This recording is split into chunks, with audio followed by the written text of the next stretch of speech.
ada 3 perempuan yang dikabarkan akan mendaftar sebagai calon gubernur Jawa Timur. Petahana Khofifah Indar Parawansa akan berhadapan dengan politisi PKB Lulu Nur Hamidah, serta mantan wali kota Surabaya sekaligus Menteri Sosial Republik Indonesia, Tri Risma Harini. Berbagai analisis muncul terkait pencalonan ketiga Srikandi ini, tentang siapa yang paling mungkin untuk memimpin tanah para kiai. Bagaimana pertarungan antar ketiganya? Ikuti diskusinya dalam editorial review. Tidak hanya mengulas, Detik Sore juga akan mendengarkan langsung perkembangan Pilkada 2024 dari berbagai daerah. Dapatkan kabar terbaru dinamika Pilkada pada pendaftaran hari kedua dalam Indonesia Detik ini. Pada penghujung sore nanti, Sunset Talk secara khusus akan menghadirkan tokoh pengusaha yang memanfaatkan limbah sebagai bahan baku produknya. Limbah kayu yang tak ada harganya berhasil disulap menjadi beragam benda cantik bernilai tinggi. Berapa omsetnya? Bagaimana proses produksinya? Temukan jawabannya dalam Sunset Talk jelang matahari terbenam nanti. Jangan ketinggalan untuk mengikuti analisis pergerakan pasar saham jelang penutupan IHSG di awal acara. Sampaikan komentar Anda melalui kolom live chat yang tersedia. Detik Sore, gak cuma hore-hore.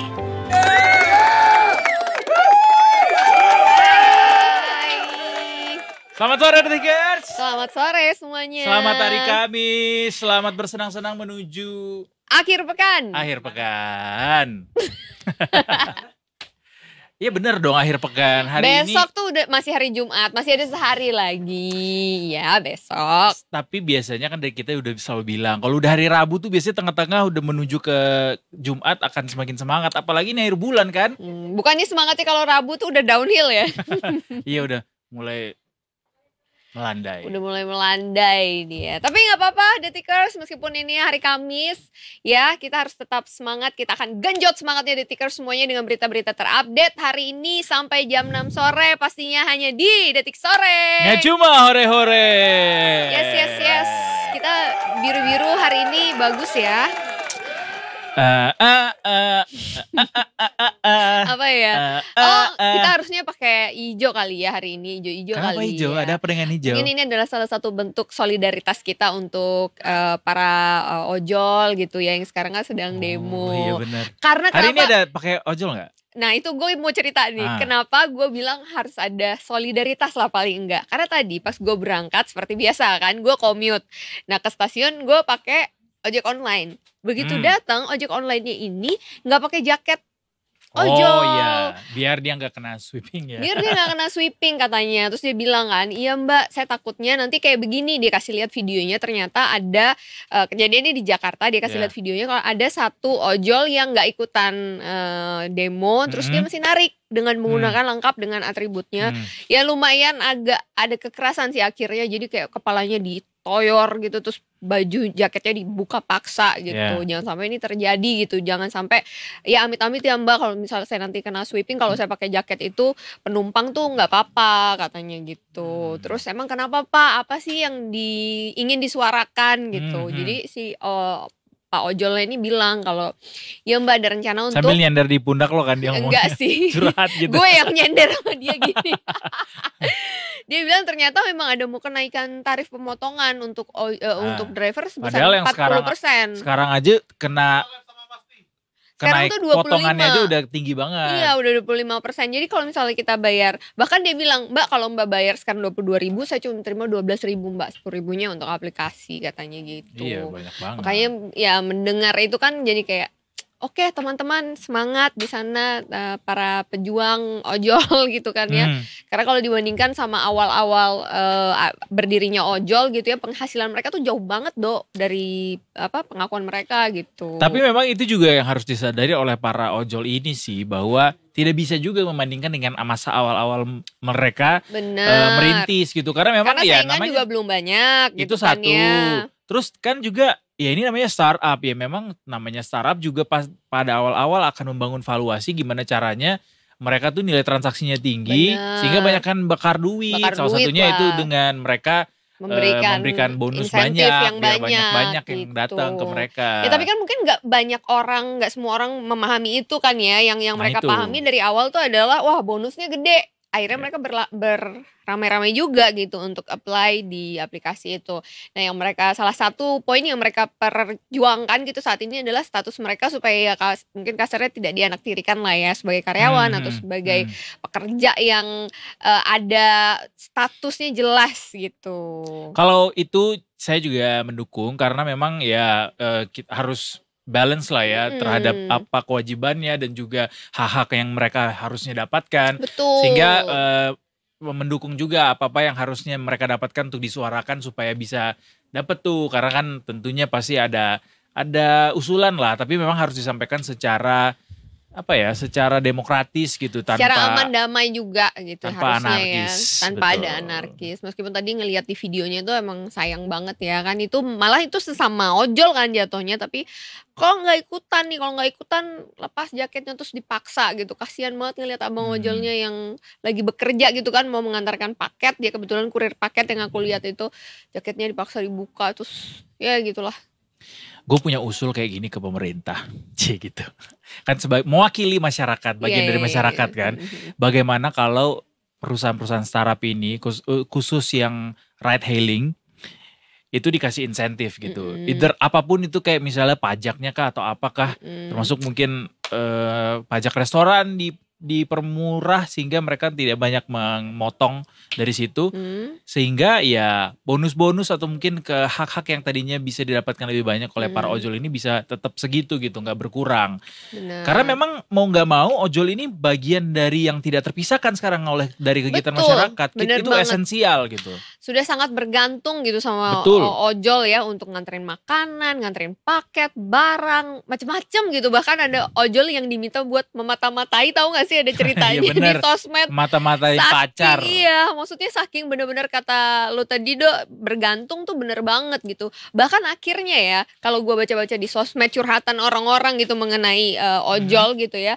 Ada yang cerita akhirnya karena dengan potongannya yang gede, banyak ojol, ya ini oknum sih sebenarnya ya, tapi ada gitu oknum-oknum yang sama penumpang akhirnya di tengah jalan itu minta, Mbak tolong di cancel aja tapi nanti mbaknya bayar sesuai dengan tarifnya gitu loh. Maksudnya jadi kayak, ya kalau kayak gitu kan ya artinya kan dirugikan juga kan pihak aplikasinya juga kan, sama-sama yang seharusnya dapatnya bisa bareng-bareng gitu. Nah itu mungkin bisa lebih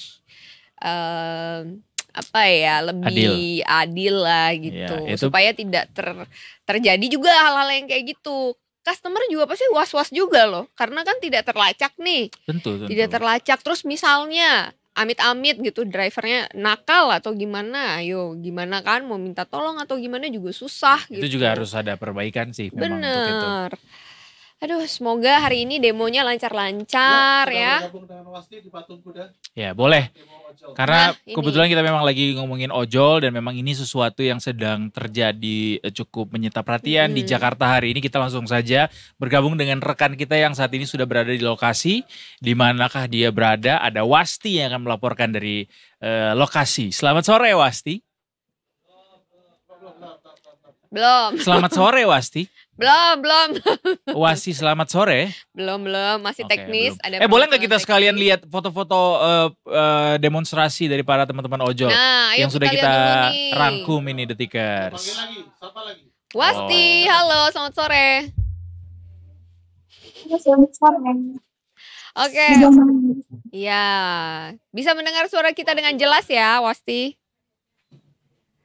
Bisa, di sini memang semua terputus-putus karena masa sangat banyak berkumpul di kawasan parkir itu. Baik, Wasti, boleh dong diceritain ke kita sampai saat ini seperti apa kondisi atau situasi dari demonstrasi yang dilakukan oleh para teman-teman ojol. Kemudian apa aja sih sebenarnya tuntutan dari teman-teman ini, Wasti?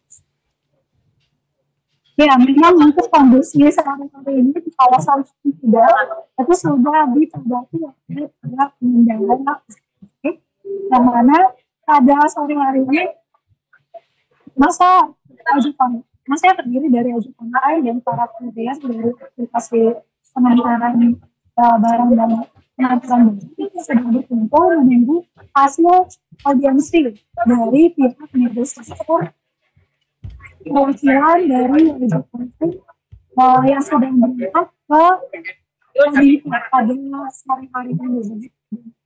dan memang sempat terjadi sedikit ricuh karena ada aksi bakar-bakar ban gitu.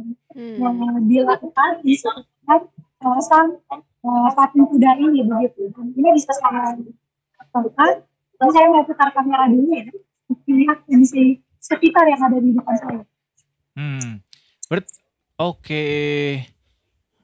Wasti have a surprise for us. Kondisi pada saat ini itu sudah cukup kondusif, jadi memang dari koordinator itu sudah memasang lagu-lagu perjuangan untuk mengisi waktu sembari menunggu hasil audiensi dari pihak ojek daring dan dari pihak kementerian gitu.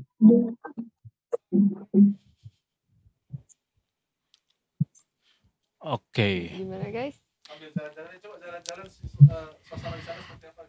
Ini lagi jalan-jalan nih Wastinya ya, lagi buat ngasih lihat situasinya seperti ini apa. lokasinya tepat dekat patung kuda, dekat dengan Kominfo sebagai salah satu regulator, dekat dengan Kementerian Perhubungan juga ya.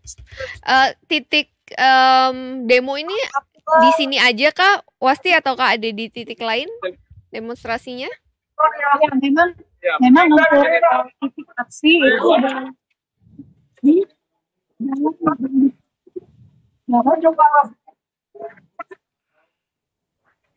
Ya, mohon maaf kita agak sulit mendengar audio dari Wasti di lapangan ya. Mungkin memang karena juga banyak sinyal yang berebut, banyak pegawai yang berebut sinyal di sana. Ratusan gitu. Apa mungkin sampai 1000-an ini yang demo? Bisa jadi. Audiensi itu segera datang. Jadi ini juga masalah lepas dari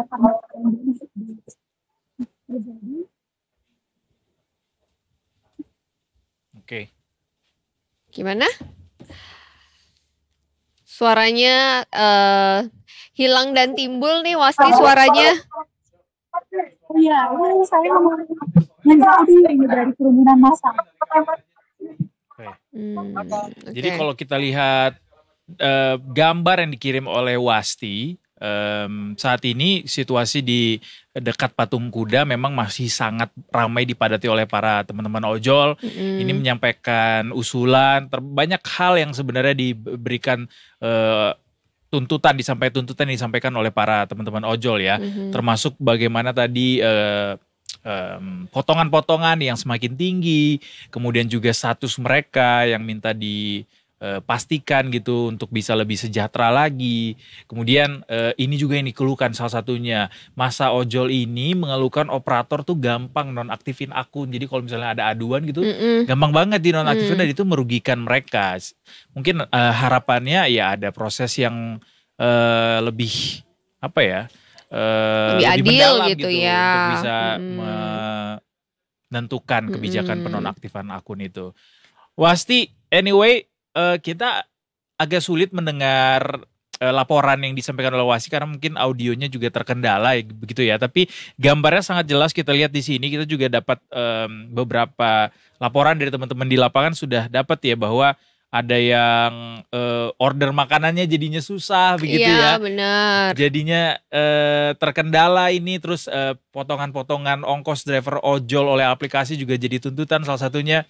Mungkin nanti akan kita nantikan kembali dari Wasti seperti apa kondisi terkini selanjutnya, tentu akan diupdate oleh Wasti di kanal 20 Detik begitu ya.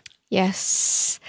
Terima kasih Wasti, mungkin kita akan sambung nanti kalau misalnya ternyata memungkinkan gitu ya.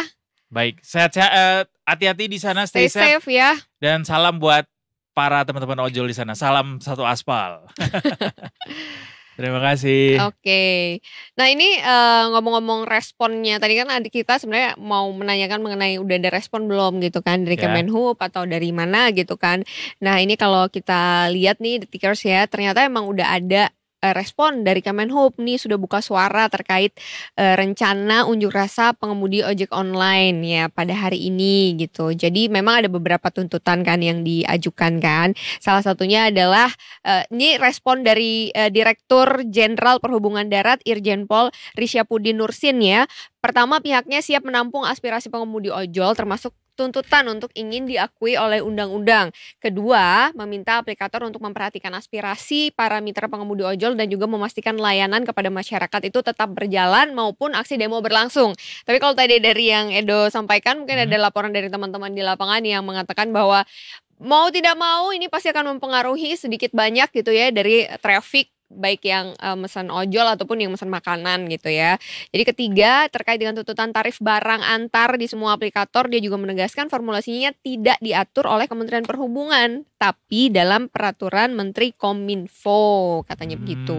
Iya. Jadi Kemenhub Kemenhub dekatan ke Kominfo ya tadi ya. jadi Kemenhub tidak melakukan peraturan terkait tarif angkut barang antar gitu. Kemenhub dalam kapasitas untuk kewenangannya mengatur terkait volume dan dimensi batas barang yang dapat diangkut, kepentingan keselamatan gitu intinya. Dan sebenarnya Kementerian Perhubungan juga menyatakan untuk memperbolehkan kok perusahaan aplikasi memberikan promosi untuk pengantaran penumpang, tapi dengan syarat nggak boleh di bawah batas minimum tarif angkutan yang sudah ditetapkan pemerintah. Jadi sebenarnya sudah ada tarif minimum juga ya yang diterapkan pemerintah ya. Sudah diatur. Tapi mungkin ya itu dia di awal-awal kemunculan dari startup ini mungkin ya itu banyak bakar duit sehingga masyarakat tuh udah termanjakan juga dengan promo-promo kan. Jadi kalau nggak promo tuh rasanya aduh kayaknya mahal banget deh, kok nggak ada promonya sih gitu biasanya. Kalau kita bisa mengkritik juga mungkin dari sisi ojol tadi kita udah sampaikan bahwa harus dipahami juga bahwa saat ini memang para startup yang tadinya startup dan udah jadi unicorn ini sekarang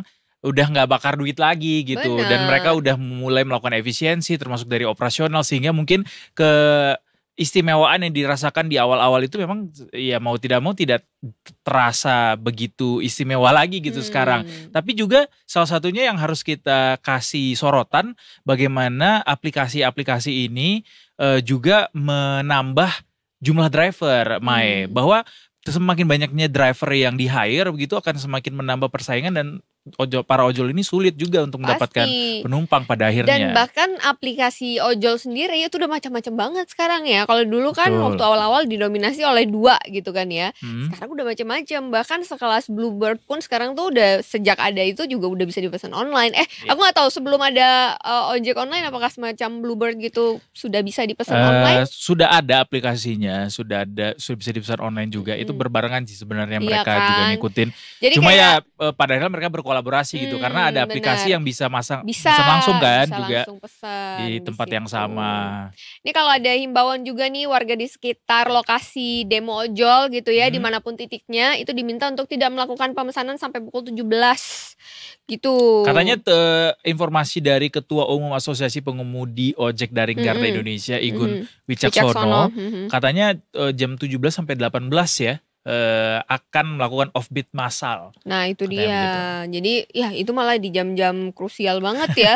Orang-orang lagi butuh ini banget, kendaraan banget. Bener ya, sih semuanya itu udah bergantung banget sih sama ojol sekarang. Paling tidak kalau setelah 18 sudah melakukan on beat lagi ya nggak apa-apa juga gitu. Kita tungguin sampai teman-teman selesai begitu. Bener, tapi kan pasti tuh akan berebutan tuh. Pasti sih.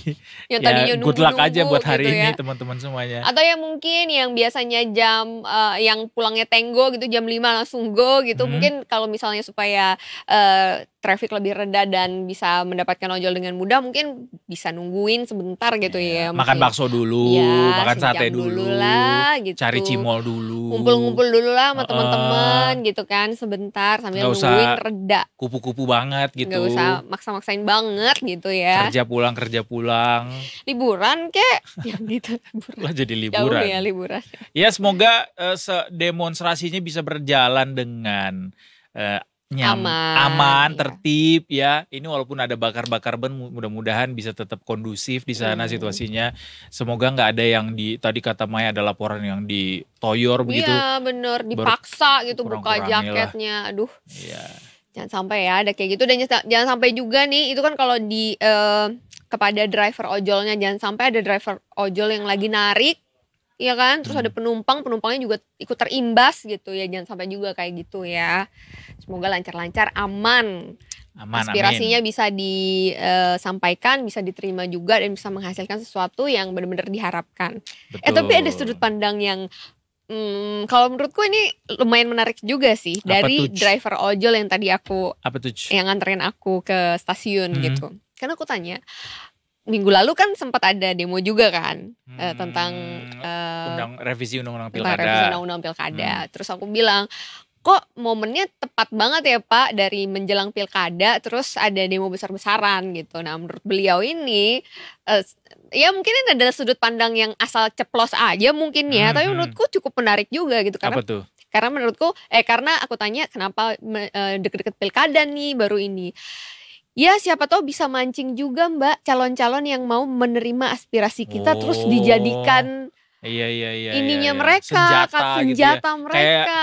Kayak riding the wave gitu ya. Yes. Jadi apa yang diaspirasikan itu bisa lebih cepat gitu Iya, nyampainya. langsung untuk para ojol bisa cepat ada kendaraan lah gitu ya untuk menyampaikan aspirasinya lebih cepat, untuk si calonnya juga jadi ini bisa nih dijadikan salah satu dapat exposure lah. Exposure juga gitu. Dapat suara juga kan otomatis gitu. Kalau calonnya udah daftar, kalau belum daftar belum didaftarin kan susah juga. Ini belum tentu jadi nih barang nih. Tapi kita udah mau bergerak duluan agak susah juga kan, nggak bertepatan juga waktunya sih pada akhirnya. Iya. Mungkin Bang Rano Karno atau Pak Pramono Anung mau datang ke sini. Ya nggak apa-apa lah kalaupun hari ini mereka demo, tapi kan ini juga mereka masih nunggu hasilnya seperti apa nih pengumuman dari aplikasi ojolnya sendiri nih mengenai aturan-aturan ini. Siapa tahu bisa ada yang bisa mengkoordinir begitu aspirasi ini, bisa win-win solution untuk kedua belah pihak.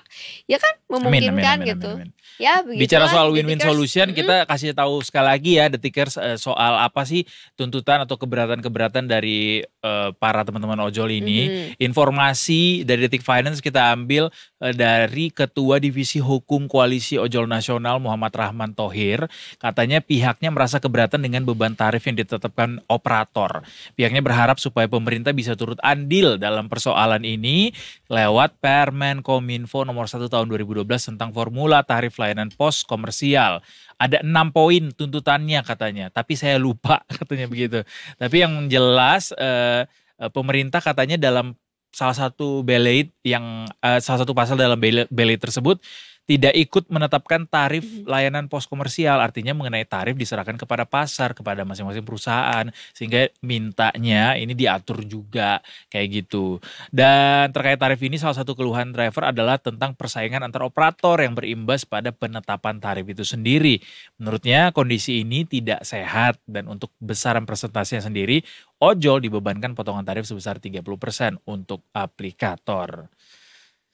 Alright guys, kita bergerak sedikit ke market boleh nggak ya? Boleh dong. Kita tutup market hari ini, walaupun tidak ada investasiku hari ini karena kita cukup hektik dengan kehebohan berita hari ini. Tapi ini kalau kita lihat market setelah ditutup di 403 terjun payung loh, terjun bebas di akhir.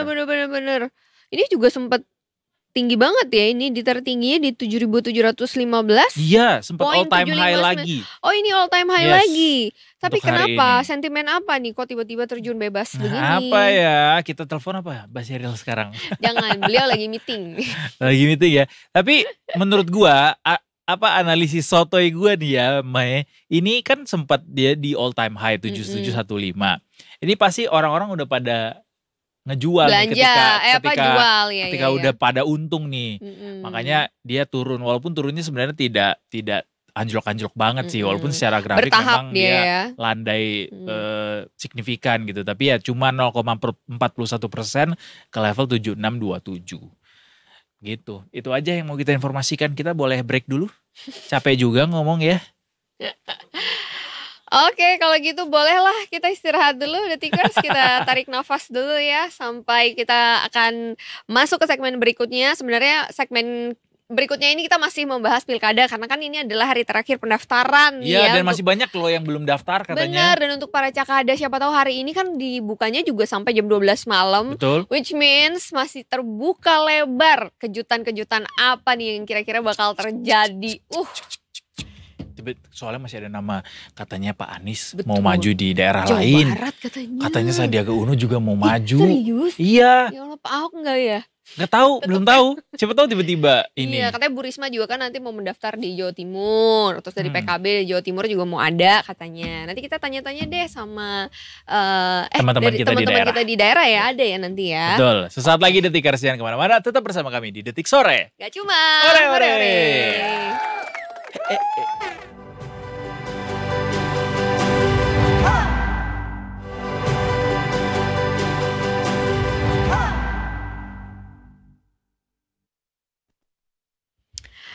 Oke, kita balik lagi di Detik Sore. Gak cuma ore-ore.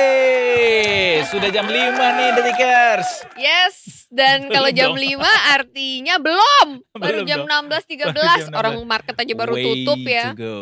Apakah kamu tidak menikmati pekerjaan ini sehingga kamu Sangat merasa menikmati. ini cepat berlalu, obrolan kita lambat tadi seru banget berlalu? loh.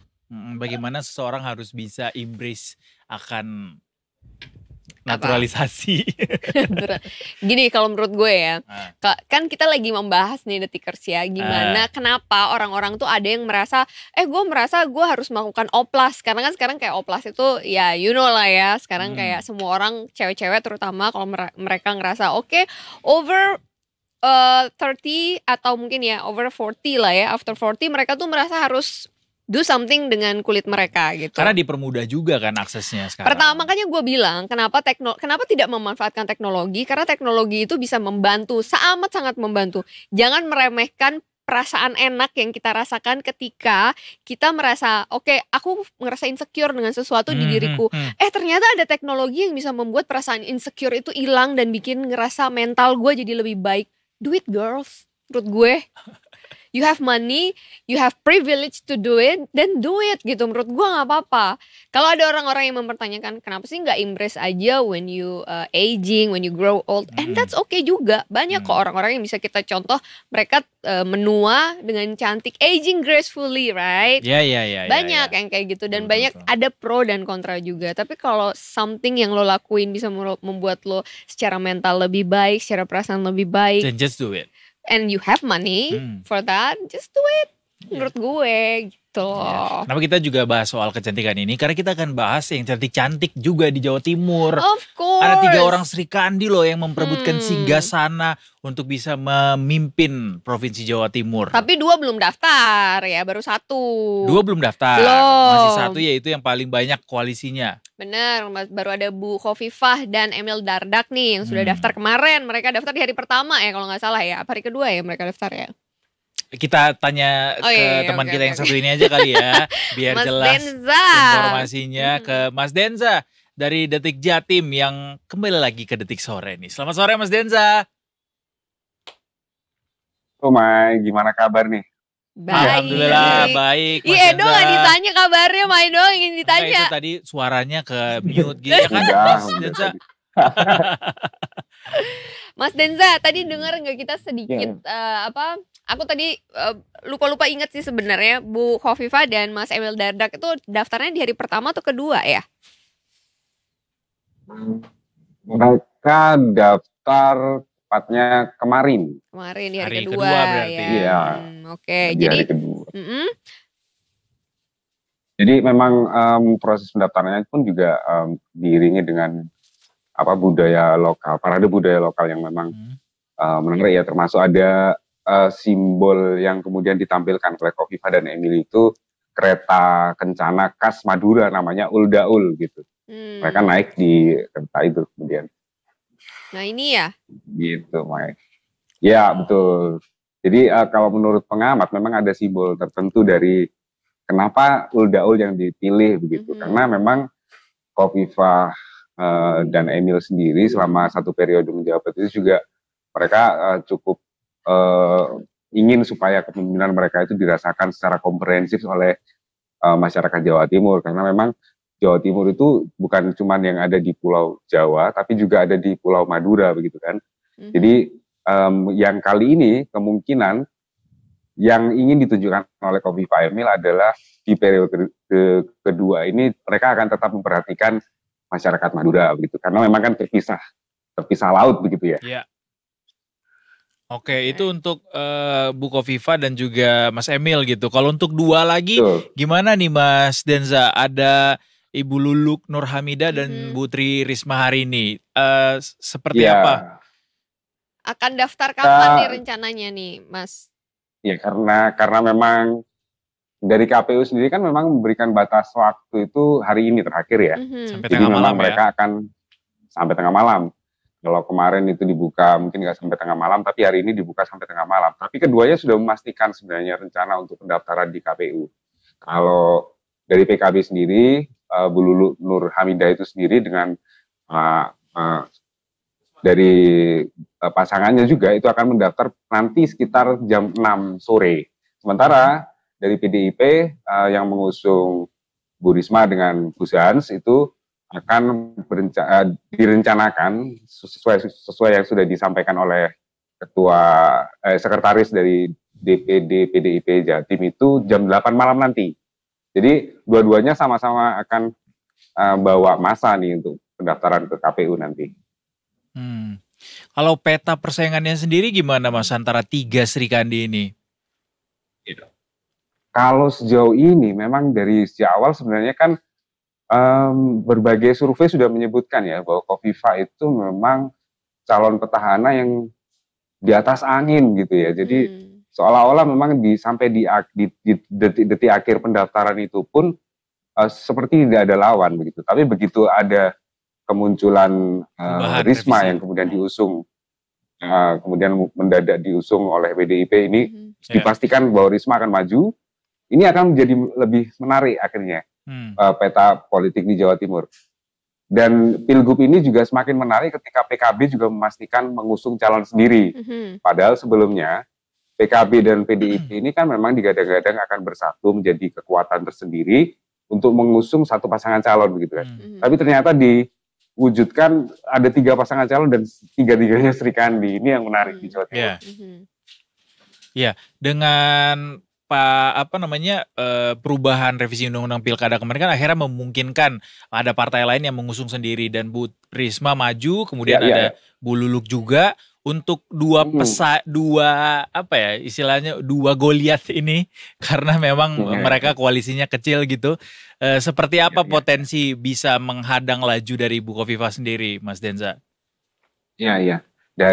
Kalau tadi memang dari berbagai survei memang Khofifah itu kan jadi kandidat yang elektabilitasnya sangat tinggi di Jawa Timur. Tapi Khofifah memang Risma tidak bisa dianggap enteng karena sebenarnya kalau ngomong Jawa Timur pilkada Jawa Timur kali ini itu ada 2 kekuatan mensos gitu ya.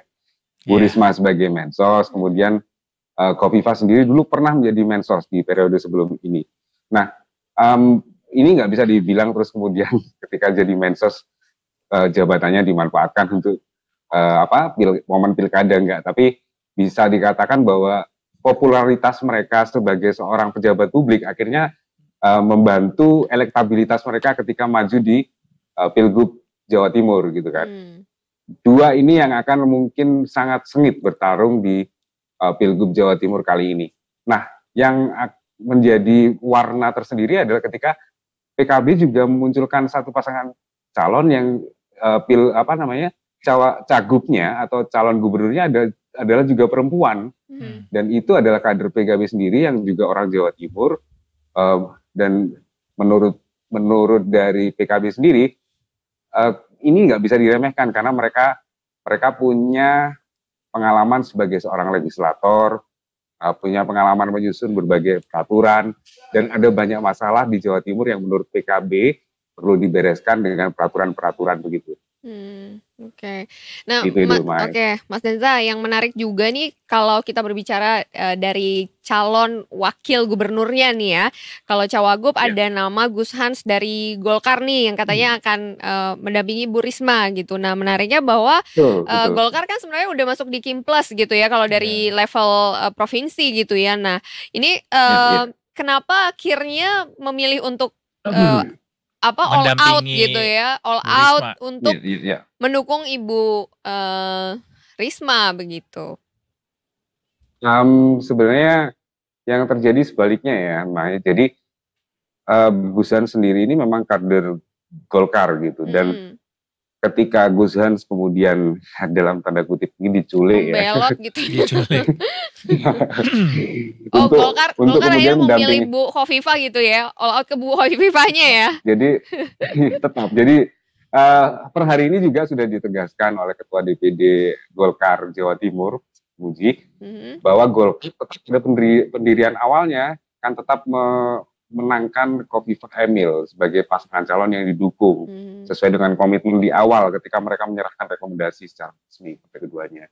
Nih, bagaimana dengan Gus Hans? Menurut Sarmuji, Gus Hans sendiri ini memang tadinya memang kader Golkar ya, tapi ada peringatan dari Pak Sarmuji sendiri bahwa ketika Gus Hans memutuskan untuk maju bersama Risma, yang bersangkutan diminta untuk menanggalkan semua atribut partai. Jadi Gus Hans itu diminta di ultimatum istilahnya ya oleh Pak Sarmuji, jangan sampai kemudian muncul di publik ketika pendaftaran dia memakai atribut Golkar. Gitu. Berarti Karena statusnya Golkar bukan kader sudah, Golkar lagi, Mas. Nah, ini yang kemudian jadi pertanyaan dan sampai saat ini Pak Sarmuji belum memberikan jawaban yang tegas gitu ya. Apakah memang dengan pengusungan Gus Hans ini sebagai wakilnya Risma dan itu diusung oleh PDIP, ini berarti statusnya sebagai seorang kader Golkar juga otomatis hilang atau dicabut atau dipecat, bisa jadi itu belum ada jawaban tegas. Kita belum ada jawaban ya. Iya, tapi yang tegas disampaikan oleh Pak Sarmuji bahwa itu atribut nggak boleh sama sekali dipakai loh pada saat pendaftaran nanti. Ya tentu sih, karena jadinya membingungkan masyarakat kalau dipakai pasti. Iya, dan ditegaskan juga, Sarmuji bilang kalau Gus Hans maju mendampingi Risma itu pun nggak akan banyak mempengaruhi kekuatan massa Golkar di Jawa Timur gitu sih. Klaimnya seperti itu. Ya kita lihat nanti lah. Tidak cukup menarik gitu ya massa Golkar ya. Itu memberi. Menarik itu. Memberi bara dong berarti jadi buat Gus Hans sendiri ya. Betul. Gus Hans sendiri sebenarnya sejarahnya dulu memang pernah menjadi tim suksesnya Khofifah di era Pilgub sebelumnya ya 2018. Jadi Gus Hans ini ketua jaringan salah satu banom lah di Nahdlatul Ulama waktu itu dan kemudian dipilih menjadi ketua tim ses sama Khofifah gitu.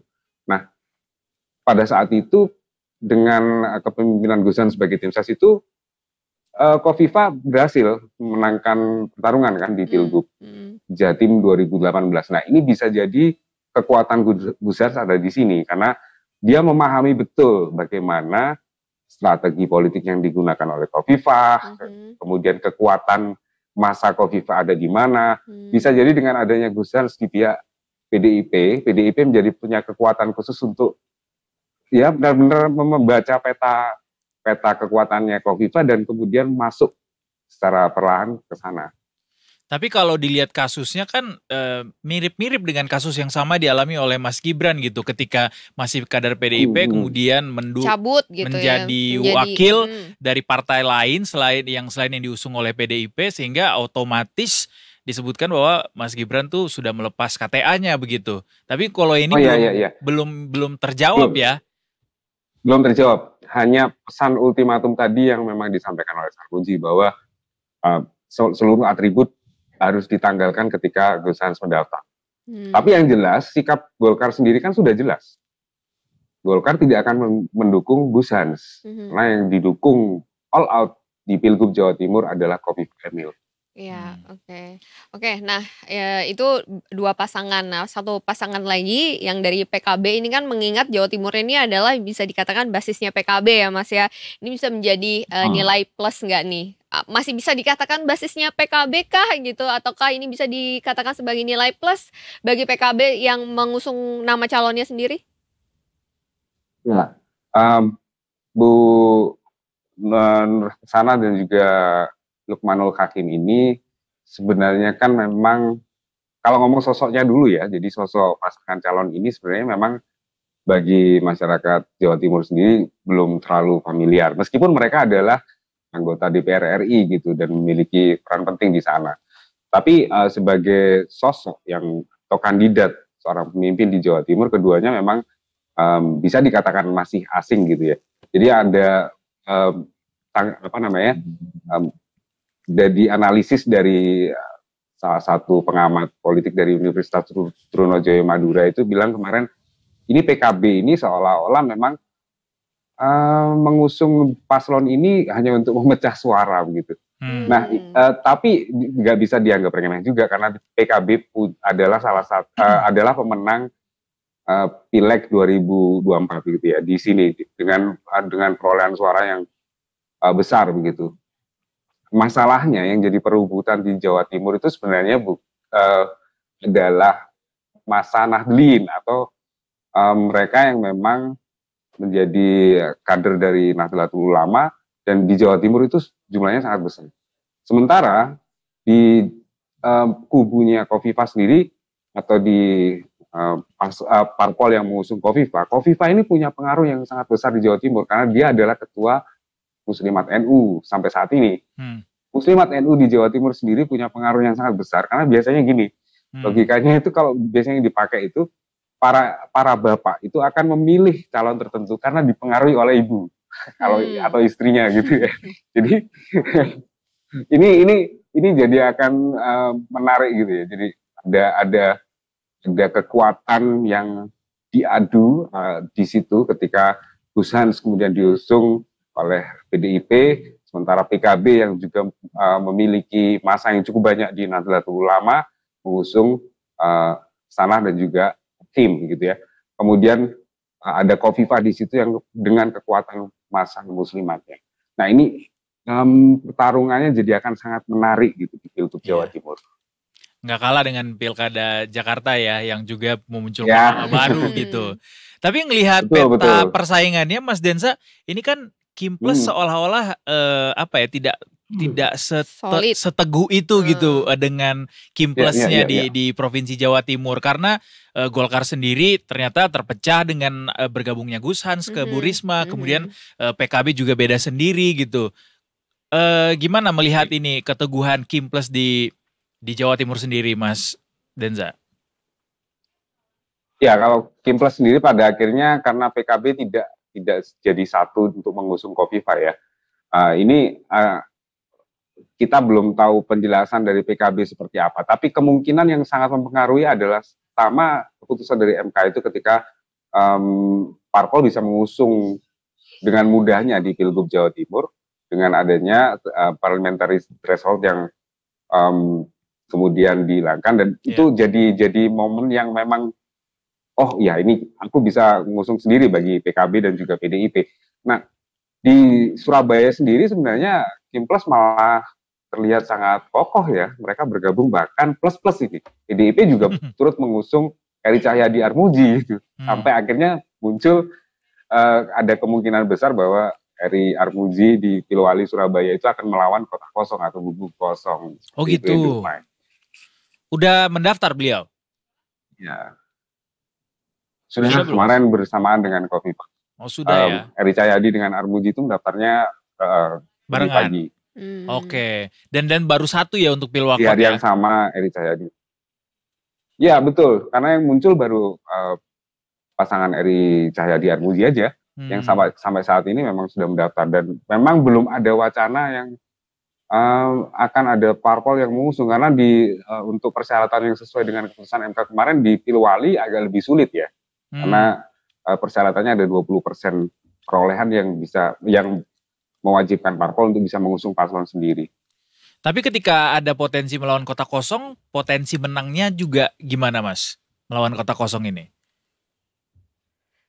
Ya, kita lihat dari karena ini adalah pasangan petahana ya di Pilwali Surabaya, Eri Cahyadi dan Armuji adalah wali kota dan wakil wali kota satu periode kemarin gitu ya, yang kemudian maju lagi di Pilwali Surabaya 2024 ini.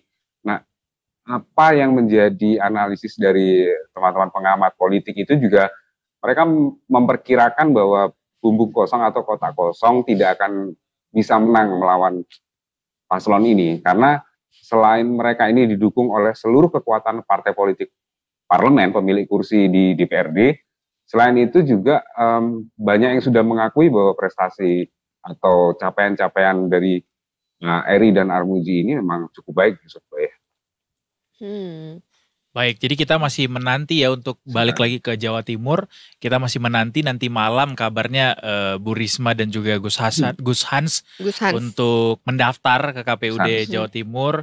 Kemudian juga Bu Luluk dan juga Lukman juga akan rencananya malam ini ya Mas Denza ya.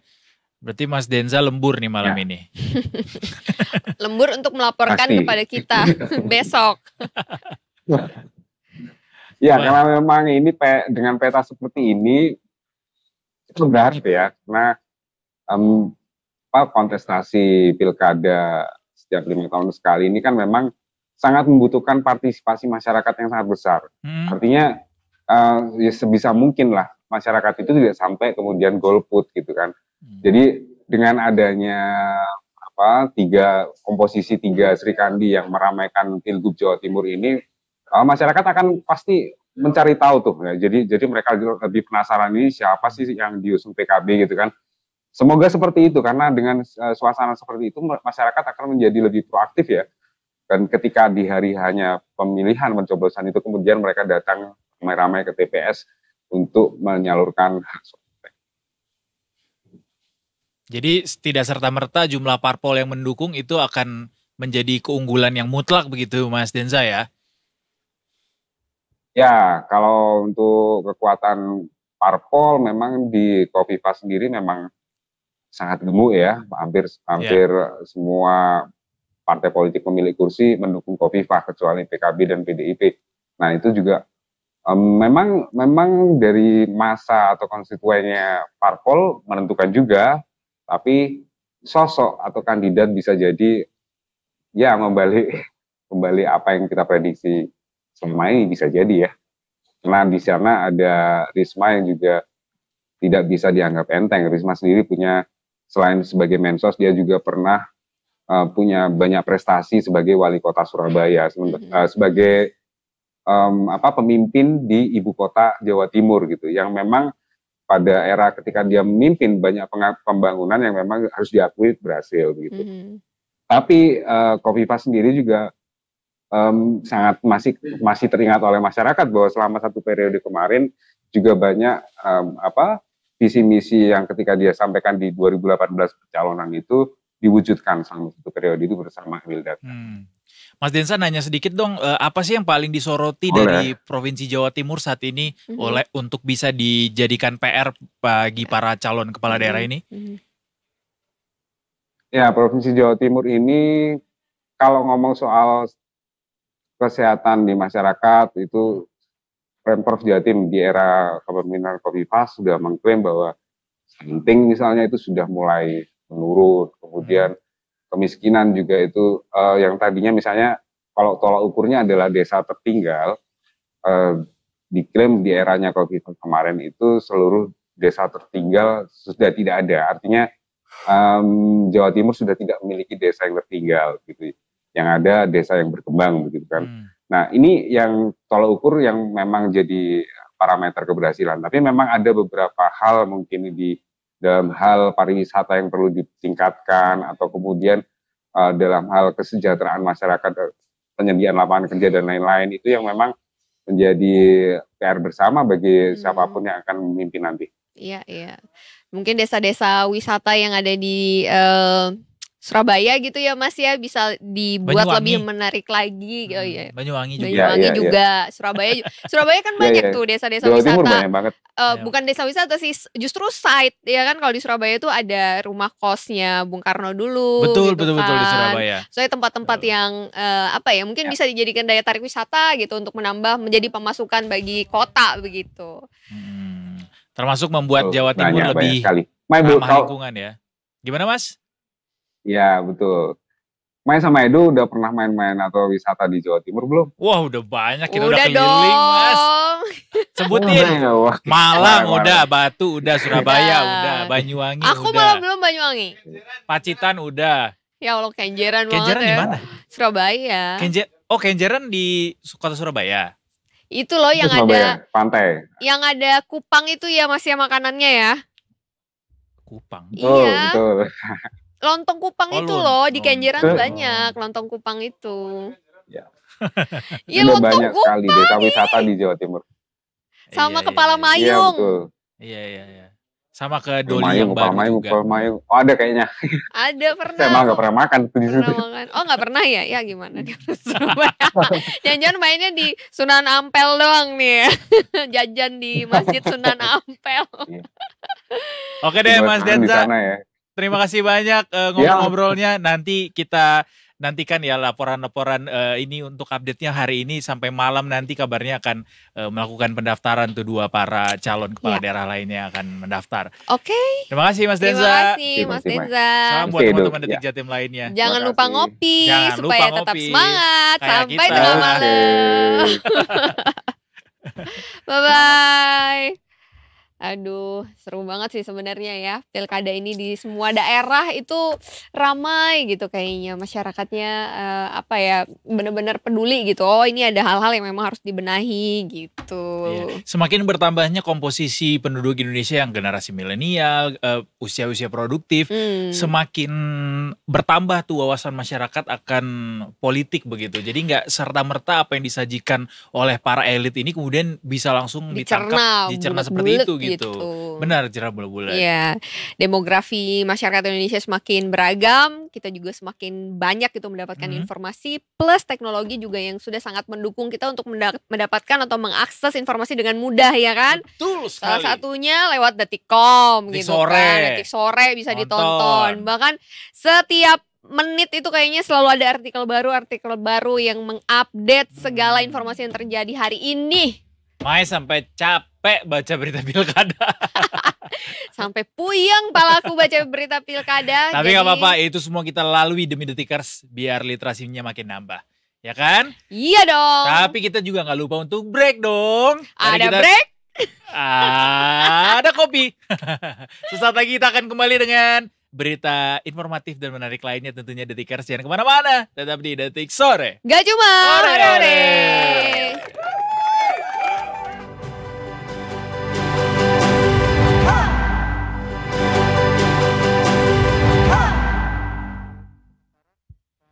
Yes, kita balik lagi Detikers, masih di Detik Sore. Gak cuma hore-hore. Tepuk tangan dong. Gimana, sudah segar dengan break kita yang sudah 2 kali ini? Enak banget coklatnya. Di mana lagi kalau bukan coklatnya Coffee Bean. Akhirnya dia iklan juga ya. Padahal selama ini kita umpet-umpetin Detikers. Tapi karena ya sister company kita, sekali-sekali. Sekali aja tapi nggak usah sering-sering. Mau ASMR nggak? Itu nggak ASMR sih. Karena lo bikin sendiri bunyinya. Karena belum habis.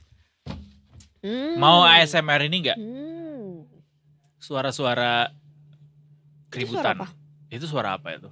Sampai tiba-tiba ada ASMR di tempat lainnya. Itu suara apa ya? Takut itu Megatras. Enggak. Bukan ya? Nah itu kan hilang dia udah ya. Seperti biasa kita kalau mau baca berita-berita yang populer hari ini, kita pengen lihat di media sosial apa yang lagi trending. Oh coba lihat di X apa yang lagi lihat trending di X biasanya. ya. Karena saya tidak menginstal X di HP saya yang ini. Yang pertama itu ojol masih, kemudian Jawa Barat. Kayak Jawa Barat gara-gara ini ya. Ada rumor-rumor. Ada rumor kencang bahwa akan ada nama Pak Anies katanya, ada nama Pak Sandiaga Uno juga. Wow. Ini lu tau gak Dok, salah satu syaratnya untuk mencalonkan diri itu atau apakah memang harus putra daerah kah? Atau mungkin minimal tinggal di sana selama berapa tahun. Kayaknya gitu? Nggak ada syarat. Nggak ada ya? Jadi ada. siapa aja bisa siapa yang mau dicalonkan. Naturalisasi juga bisa kalau dia WNI. Oh iya. Yang waktu caleg kemarin kan ada yang dari Korea tuh yang nyalon tau gak sih? Betul. Ya. Dan statusnya udah WNI kan. Iya yang udah caleg WNI, ya. bener-bener. Ya. Ngomong-ngomong WNI dan naturalisasi, Timnas sudah ngumumin skuad loh untuk yang dibawa ke kualifikasi. Iya Piala benar. Dunia. Ada nama Martin Paes nih Detikers ya. Betul. Meskipun kemarin tuh nama Martin Paes tuh sempat masih diragukan ya udah jadi WNI tapi masih diragukan bisa Udah main sumpah, gak kan? sih sebenarnya Sumpah. udah. Tapi maksudnya dari masa tinggalnya atau apanya gitu masih ada yang dipertanyakan gitu kemarin. Tapi ternyata Udah dibawa. bisa main gak gitu. Jadi memang kalau kita lihat nih Detikers ya, di luar dari gonjang-ganjing yang mungkin sedikit banyak mempengaruhi Coach Sintayong ya. Bikin Coach Sintayong pusing 7 keliling gitu ya. Tapi akhirnya timnas Indonesia yang dijadwalkan akan dijamu Arab Saudi di matchday pertama tanggal 5 September mendatang. Kemudian menjamu Australia pada matchday kedua 10 September, selang 5 hari aja. Itu akhirnya memang ada beberapa nama dengan yang keluar gitu namanya ya. Kalau di nggak ada perbedaan yang berarti dalam daftar nama pemain yang dipanggil dibandingkan dengan 2 laga terakhir di ronde kedua. Tapi bedanya ini ada Nadeo Argawinata yang kembali dipanggil untuk posisi kiper gitu.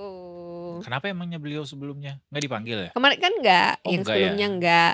Kemudian ada nama Justin Hubner juga dipanggil ke timnas. Benar. Betul. Udah kayak Afif loh. Oh iya, Justin Hubner ya. Terafif-afif ya saya nih ya kalau Justin Hubner ya. Jordi Amat gak dipanggil tapi. Iya enggak nih. Kenapa ya? Jadi ya Coach Sintayong kan pasti punya perhitungannya sendiri kan ya. Tapi kalau Justin Hubner memang tetap tetap dipanggil. Meskipun dia akan absen melawan Arab Saudi karena ada akumulasi kartu begitu. Jadi pemain Wolverhampton Wanderers U21 ini udah bisa tampil nanti melawan Australia. Ada nama siapa lagi, Dok? Ada banyak, gue lagi lihat komentar di IG-nya Timnas Indonesia sih dari pengumuman ini.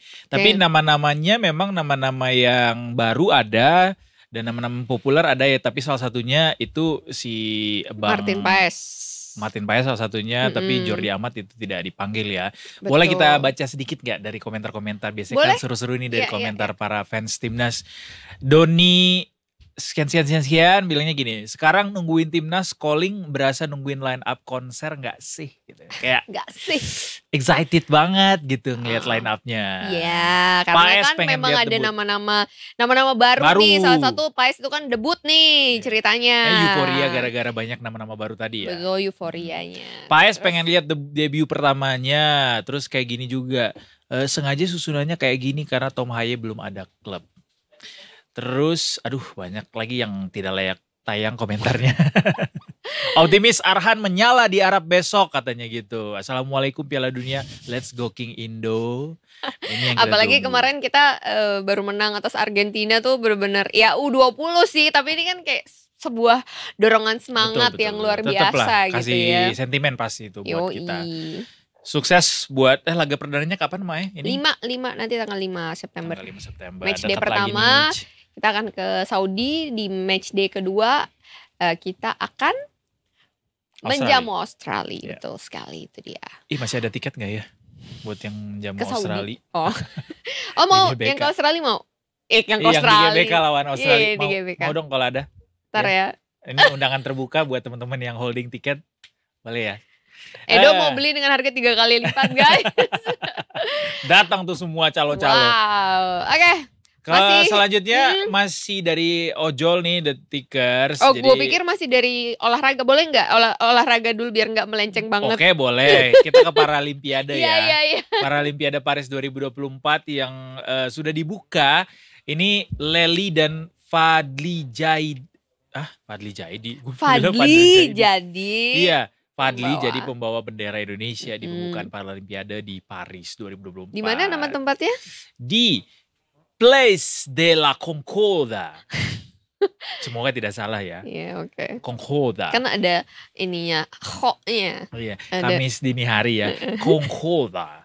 Dalam opening ceremony Paralimpiade 2024, Indonesia masuk ke dalam rombongan defile setelah kontingen India. Terus tampil dengan gaya berbeda dengan kebanyakan peserta. Indonesia pakai baju adat nih para kontingennya. Kita nggak pakai baju ininya, baju officialnya, nggak baju yang adat ya. Yang dijahit sama Mas Didit ya, didesain sama Mas Didit ya. Oh, kalau yang Paralimpiade sama gak sih? Beda. Kalau yang Olimpiade itu sama anaknya Prabowo. Mas Didit. Didit ya. Iya. Kalau yang Paralimpiade? Beda lagi. Beda ya. Didit juga tapi. Oh, sama-sama Didit. Oke, baik. Indonesia Didit gimana? Maulana tuh yang punya ikat Indonesia. Oh iya. Aku pernah wawancara beliau. He's very humble and also mindful, very mindful, very demure. Iya. Pembawa bendera Indonesia kemarin itu adalah Leni Marlina yang merupakan atlet para tenis meja. Ada juga Muhammad Fadli dari cabang para bersepeda. Semua pakai para ya. Ya. Paradise. Ya karena memang kan untuk yang iya, different ability alias difabel. Ya, itu dia. Dan kontingen Indonesia ini terlihat santai nih, redaksionalnya begitu menikmati opening ceremony dari Paralimpiade 2024 ini. Kita doakan Paralimpiade Paris 2024, kontingen Indonesia yang berkekuatan 35 atlet ini yang akan tampil dalam 10 cabang olahraga bisa memberikan yang terbaik. Apapun hasilnya pokoknya do the best guys. Our pray goes to you. Yes.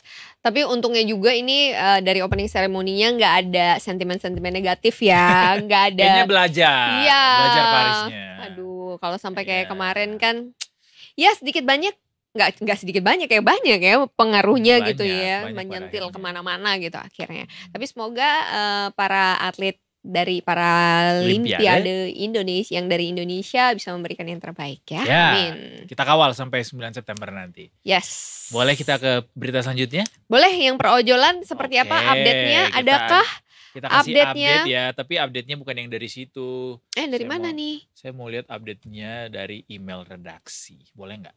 Boleh, soalnya boleh. Udah ada respons dari Kementerian Komunikasi dan Informatika. Nah, ini yang ditunggu-tunggu. Apa? 15 menit yang lalu nih. Oke, apa nih responnya? Begini katanya, jadi Dirjen Informasi Komunikasi Publik Kementerian Kominfo Prabu Revolusi mengatakan proses audiensi akan digelar bersama dengan sejumlah perwakilan dari driver ojol. Pihaknya juga berkomitmen akan mendalami aspirasi dari para driver ojol secara aktif.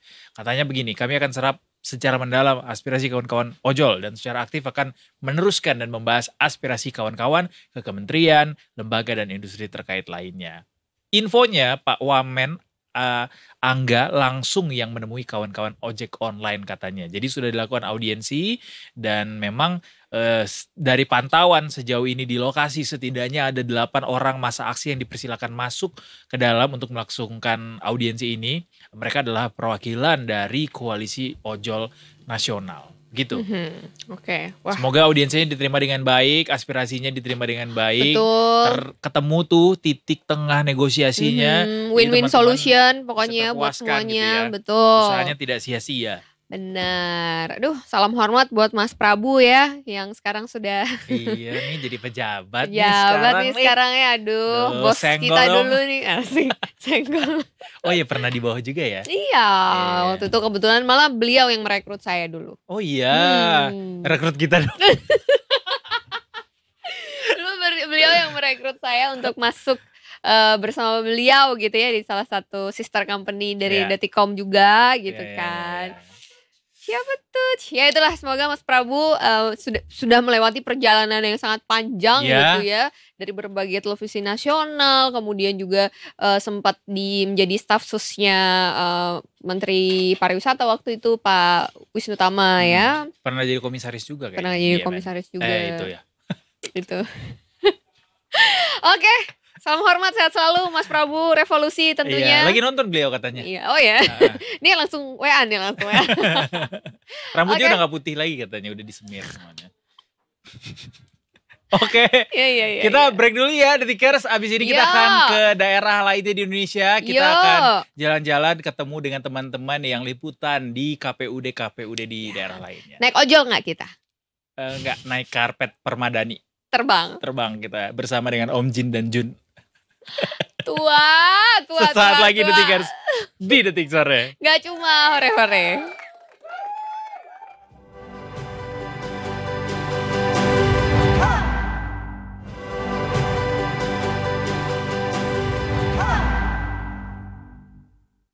Justru jadi gak cincai. Apa tuh yang cincai?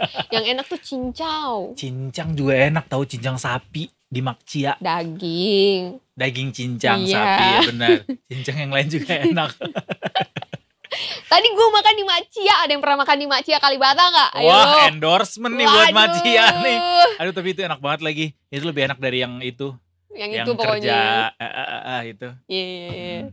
Itu tempat makannya lumayan PR nyarinya karena di pojokan dan di belakang, di samping belakang gitu. Oh, dulu aku udah tempat makan Padang yang aku suka. Namanya Simai. Oh, Simai. Simai. Pasti tidak pedas, pasti manis. Yang rekomendasi nasi Padang soalnya orang Jawa, jadi sangat berpotensi ini nasi Padangnya kayak tidak agak pedas. Berbeda gitu ya, karena lidah orang Jawa built different. Betul, bisa jadi mungkin lebih ke gurih rasanya, tapi nggak pedas. Karena dicari tuh nasi Padang pedesnya sebenarnya. Iya benar, tadi tuh yang bikin apa ya, menjadi highlight yang aku cobain tadi, karena aku mencoba rekomendasinya Edo nih. Salah satu rekomendasinya adalah kikil, which is I don't really like kikil gitu, tapi aku mau gitu mencoba gitu ya. Emang kikilnya lembut banget, bumbunya juga enak, but still it's not my style lah ya. Terus akhirnya gue nyobain apa sih, dendeng ya? Dendeng yang cabai merah itu. Dendeng balado ya.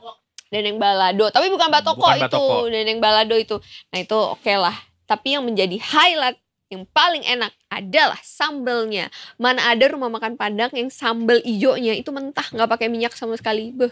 Nah itu baru yang benar. Seger banget guys. Yang dengerin kita nih di daerah kayak aduh lapar lagi. Sorry Coba ya, kita tanya ya, mereka udah makan atau belum, karena hari ini pasti hektik banget di KPUD gitu ya. Harusnya sih udah jam 5 ini. Ya, ada mari kita sapa. Mbak Mira, ada Mbak Anin, ada Mas Sahrul. Kita sapa satu persatu boleh. Dari Mbak Mira dulu. Selamat sore Mbak Mira yang selalu standby. Selamat sore. Gimana teman-teman di studio kabarnya? Baik. Sudah makan tapi ya? Aduh belum. Serius? Jam 12. Ya, jadi mendengar pembahasan nasi Padang. Tadi aku mau nyambung, si Mei itu sebenarnya enak kok. Gak manis. Yang di Palmerah. Oh iya. Oh, ternyata beliau udah nyobain ya. Tapi di sana ojol ini enggak? Demonstrasi juga enggak? Nah aku gak dengar kabar itu sih kalau di Surabaya. Enggak ya. Oke baik, kita sapa yang lainnya dulu juga sebelum kita ke Mira nanti melaporkan apa kondisi yang ada di sana ya. Kita akan menuju ke Jawa Barat, ada Anin. Halo, selamat sore Anin. Halo, selamat sore Edo dan Mae. Oke, suaranya udah agak lemes nih Anin, boleh lah ngopi-ngopi dulu ya biar segar. Juga terakhir ada udah sore. Mas Sahrul. Ya, selamat sore. Enggak dong, beda. Ada Mas Sahrul dari Detik Sulsel. Selamat sore Mas Sahrul, nih udah jam 6 berarti ya di sana ya? Oh iya bener, udah jam 6. Tapi nggak apa-apa ya Mas Sahrul, urutannya terakhir nggak apa-apa ya, Mira dulu ya. Oke. Mohon ditahan dulu itu handphonenya, kameranya kayaknya dipegang pakai tangan tuh, nggak pakai tripod tuh. Respect buat teman-teman semuanya.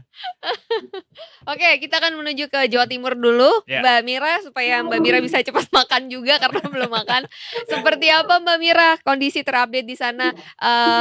Tadi kita sudah tanya sedikit sama teman dari Detik Jatim, Mas Denza. Kita nantikan siapa aja yang selanjutnya akan mendaftarkan di hari ini. Mungkin boleh diupdate Mbak Anin. Mbak Mira. Oke, selamat sore Detikir semua. Kami melaporkan dari KPU Jawa Timur, di mana ini lagi ada persiapan karena di hari terakhir masa pendaftaran calon gubernur dan wakil gubernur ini akan ada 2 calon yang mendaftar, yakni dari PDI Perjuangan maksud aku itu ada Risma dan Gus Tuhanin, terus dari PKB ini ada Luluk dan Lukmanul Hakim. Nah, keduanya ini datang, kalau dari Bu Risma sendiri ini akan datang kurang lebih di pukul 18.00. Nah, nanti dia akan diarak begitu ya, bersama rombongan kirap budaya kurang lebih ada 500 orang.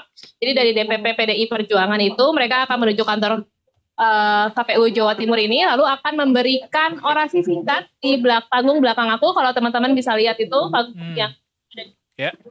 Dan juga ada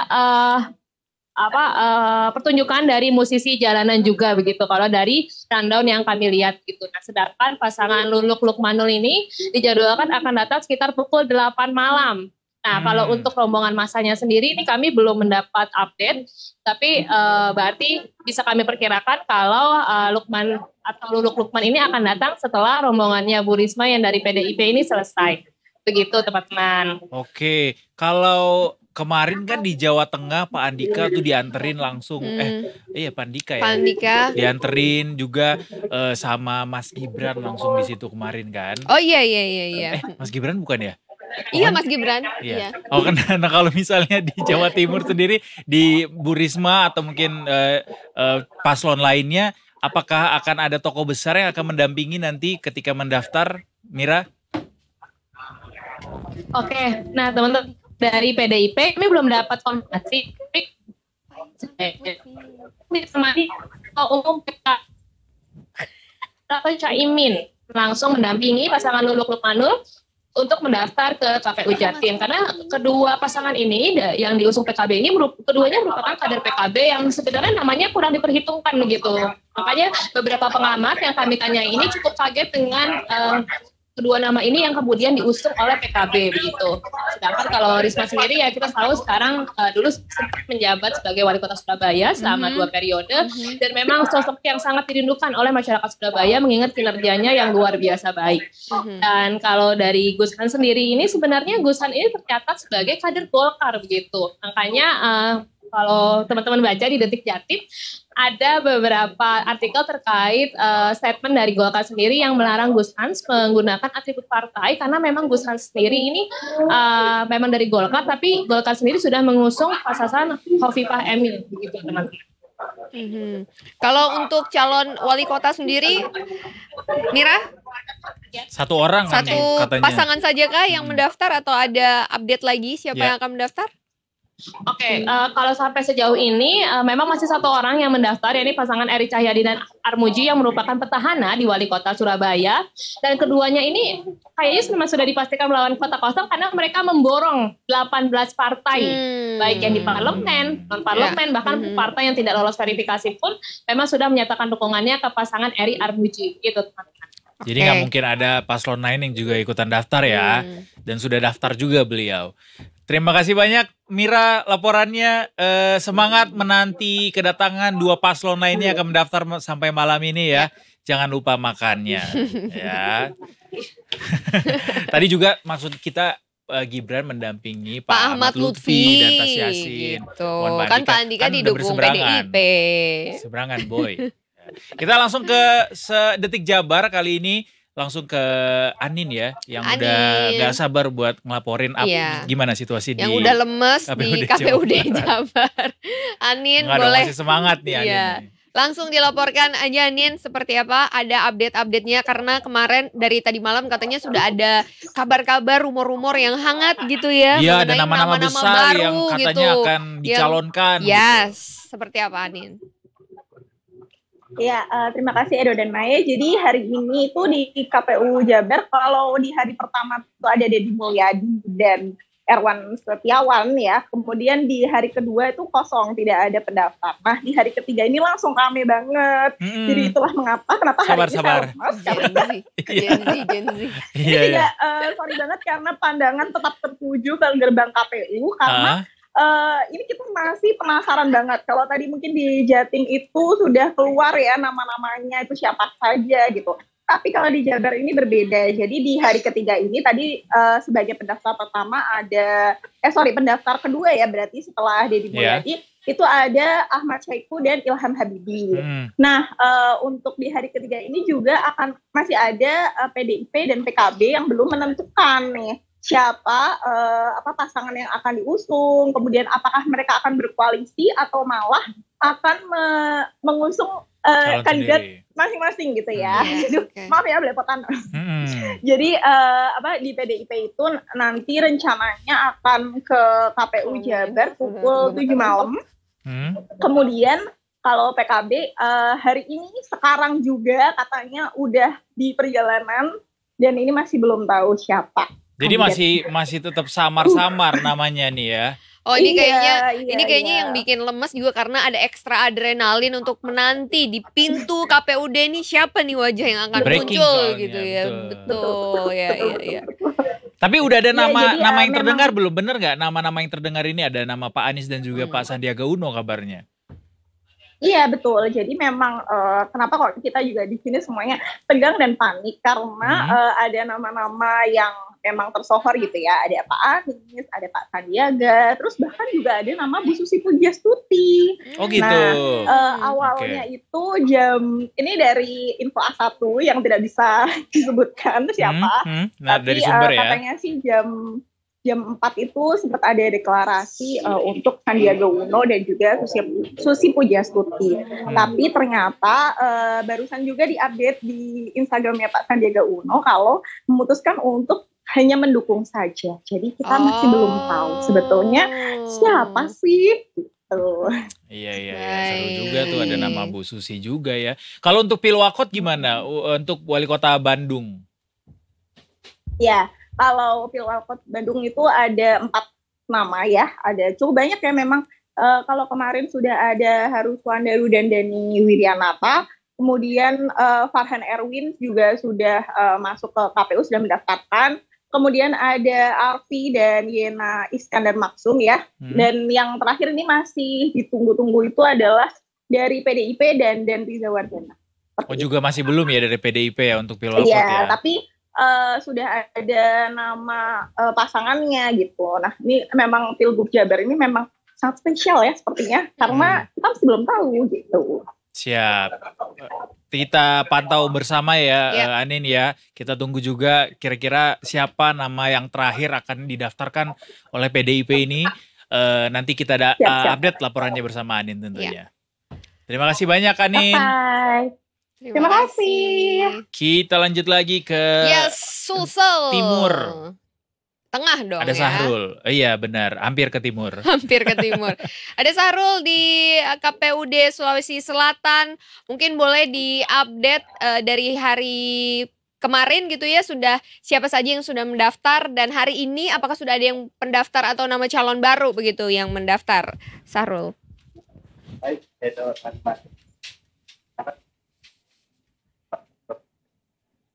Wah suaranya putus-putus. Oke, suaranya. Oke. Ya. Suaranya. Bisa didengar dengan baik. Lanjut Sahrul. Baru saja tadi ini datang daftar kalau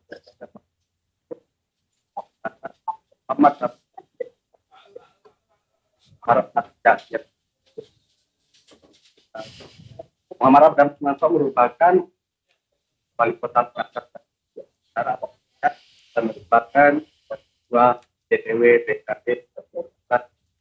Nah, sejak siang tadi juga KPU menerima pendaftar dari Gubernur Petahana, calon Gubernur Petahana Anies Firman Sulaiman yang berpasangan dengan Fatmawati Rusdi. Fatmawati Rusdi sendiri di Anies Firman dan Fatmawati jadi didukung oleh 9 partai itu kan calon lawannya yakni Muhammad Ramdan Pomanto dan Akar Arsad didukung oleh 5 partai pengusung. Ya. Sementara kemarin selama 2 hari di kantor KPU tidak ada calon yang dapat mendaftar. Sedangkan untuk malam sejauh ini tidak ada yang Pilgub Sulsel diprediksi akan dua pasangan calon. Ya. Baik, meskipun audio dari Sahrul sendiri agak kurang jelas kita bisa terima ya, tapi ya bisa didengar atau misalnya kita baca juga dari Detik Sosial ada banyak juga nih calon-calon yang diusung di Pilkada Sulawesi Selatan sendiri. Betul. Nama-nama sudah mulai berdatangan. Kalau misalnya kita lihat ini ada nama-nama seperti Dani Azhar begitu yang sudah mendaftar ke Pilgub untuk ke KPU Sulsel pada sore tadi. Begitu juga nama-nama lainnya juga sudah ikut mendaftar. Ada ASS Fatma yang mengusung jargon Sulsel maju berkarakter. Yes, ada juga nih dari Muhammad Ramdan, Dani Pomanto, dan Azhar Arsyad ini ya, tadi Dani Azhar itu ya, yang tadi mereka sudah mendeklarasikan untuk mereka akan maju begitu ya. Pakai becak mereka. Iya, pakai becak. Terus mereka punya masing-masing. mereka punya jargon Save Sulsel gitu. Save Sulsel. Kenapa Save Sulsel? Mungkin boleh. Apa yang mau diselamatkan? Sahrul. Mungkin Sahrul bisa cerita sedikit mengelaborasikan kenapa Save Sulsel. Ada isu apakah di sana? Baik, tadi waktu konferensi pers kami juga makna dari Dani Azhar ini. Nah, katanya dia ingin agar tidak defisit lagi ya, dan menunggu kondisi APBD Sulawesi Selatan ini ya memang defisit banyak proyek yang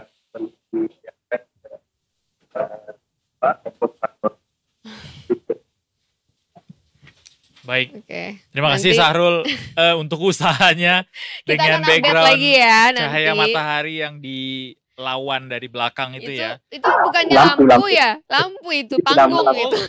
Oh iya benar. Oh ya benar, itu lampu panggung ya. Lampu panggung gitu ya. Oke, kalau gitu terima kasih Sahrul untuk laporannya. Semoga hari ini kalau misalnya masih ada calon-calon yang akan mendaftar begitu ya, semangat lembur hari ini ya. Terima kasih juga untuk hari terakhir. Terima kasih juga untuk Anin dari Jawa Barat. Selamat menunggu nama-nama yang menjadi kejutan di Jawa Barat. Mira juga terima kasih dari Detik Jatim. Silahkan untuk makan. Iya, istirahat dan juga nantikan ya agenda-agenda yang akan datang ya. Yes. Terima kasih banyak teman-teman semuanya. Sehat selalu. Selamat bertugas kembali. Aduh, itu suka dukanya ya jadi jurnalis itu ketika ada hal-hal yang urgent yang harus dilaporkan gitu. Ada hal-hal yang ya seperti pilkada atau kemarin seperti pemilu presiden gitu ya. Tapi itu jadinya teman-teman tuh lupa mungkin makan atau mungkin lupa untuk ngambil break karena memang kerjanya tuh bareng-bareng di lapangan sehingga adrenalinnya terpacu terus dan gitu, seintens itu gitu. Namanya kalau misalnya ngejar berita kan nungguin berita kayak gitu, kalau kita kelepasan dikit aja yang lain udah naik duluan pasti beritanya kan. Takut banget dibobol terus habis itu editor nelpon, "Mana beritanya kok belum ada ini, yang lain ini udah naik." Jadi di lokasi tuh udah siap dengan ketikan gitu ya. Iya, pasti. Gitu. Aduh, seru sekali kerjaannya teman-teman ya. Semoga hari ini bisa membawa berkah lah, paling harus membawa berkah gitu namanya pekerjaannya gitu kan, dan membawa dampak baik gitu bagi semuanya. Iya, karena masih akan dikawal sampai tanggal 27 November nanti di pastinya, pemilihan ya. Iya. Yes, Queen. Selamat bertugas kembali. Yes, Queen sih RIS. Sigma. Kayaknya tadi bahasa Gen Alpha. Oh enggak, bukan yang itu enggak. Atau Yes, Queen. Untuk, itu kan untuk Indonesia kita lebih miwing. Oh, miwing. Kayak itu dong. Kak Kev dong suka miwing. Oh iya, miwing dia. Miwing ya. Bukan kamu orangnya. Bukan kamu Slay katanya. Ada lagi Slay. Kalau Slay itu kukunya harus gini karena emotnya kuku yang pakai kutex pink itu loh, tau kan? Oh iya, tahu. Slay. Gitu. Oleh. Iklan. Ya udah. Skibidi. Nggak boleh skibidi ya guys. Detikers, kita masih ada sampai jam 6 sore nanti. Jadi masih ada satu segmen lagi yang nggak boleh dilewatkan, yaitu Sunset Talk. Kita akan ketemu sama seorang entrepreneur. Jadi dia mengolah jam tangan dari serat-serat kayu. Wow. Serbuk-serbuk kayu. Serbuk-serbuk kayu. Limbah kayu. Limbah kayu. Itu dia lebih tepatnya ya. Apakah menjadi sebuah produk yang mempunyai value yang tinggi? Kita akan tanyakan langsung nanti sama foundernya of course ya. Siapa dia? Siapa dia? Gak mau nyanyi. Di Detik Sore, sesaat lagi. Jangan kemana-mana. Gak mau nyanyi.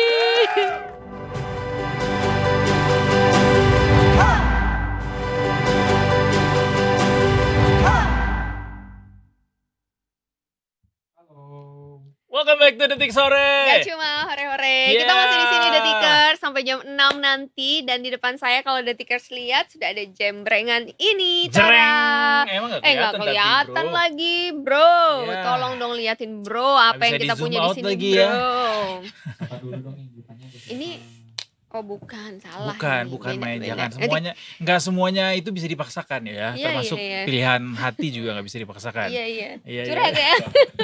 Kita tanya aja deh sama yang punya hasil karya ini, sebenarnya ini apa sih, kok kayak ada biji-biji kopinya gitu. Kita udah kedatangan pengusaha berbahaya Detikers yang punya usaha yang mengagumkan gitu, karena ini dimulai di usia muda dan dengan singkatnya menghasilkan omset ngeri lah pokoknya. Kita langsung sapa saja beliau, ada Mas Reza Rahman, founder dari Gentanala di sini. Halo. Selamat sore Mas Reza. Sore. Mas Reza, selamat datang di Detik Sore. Terima kasih meluangkan waktunya datang ke Detik Sore.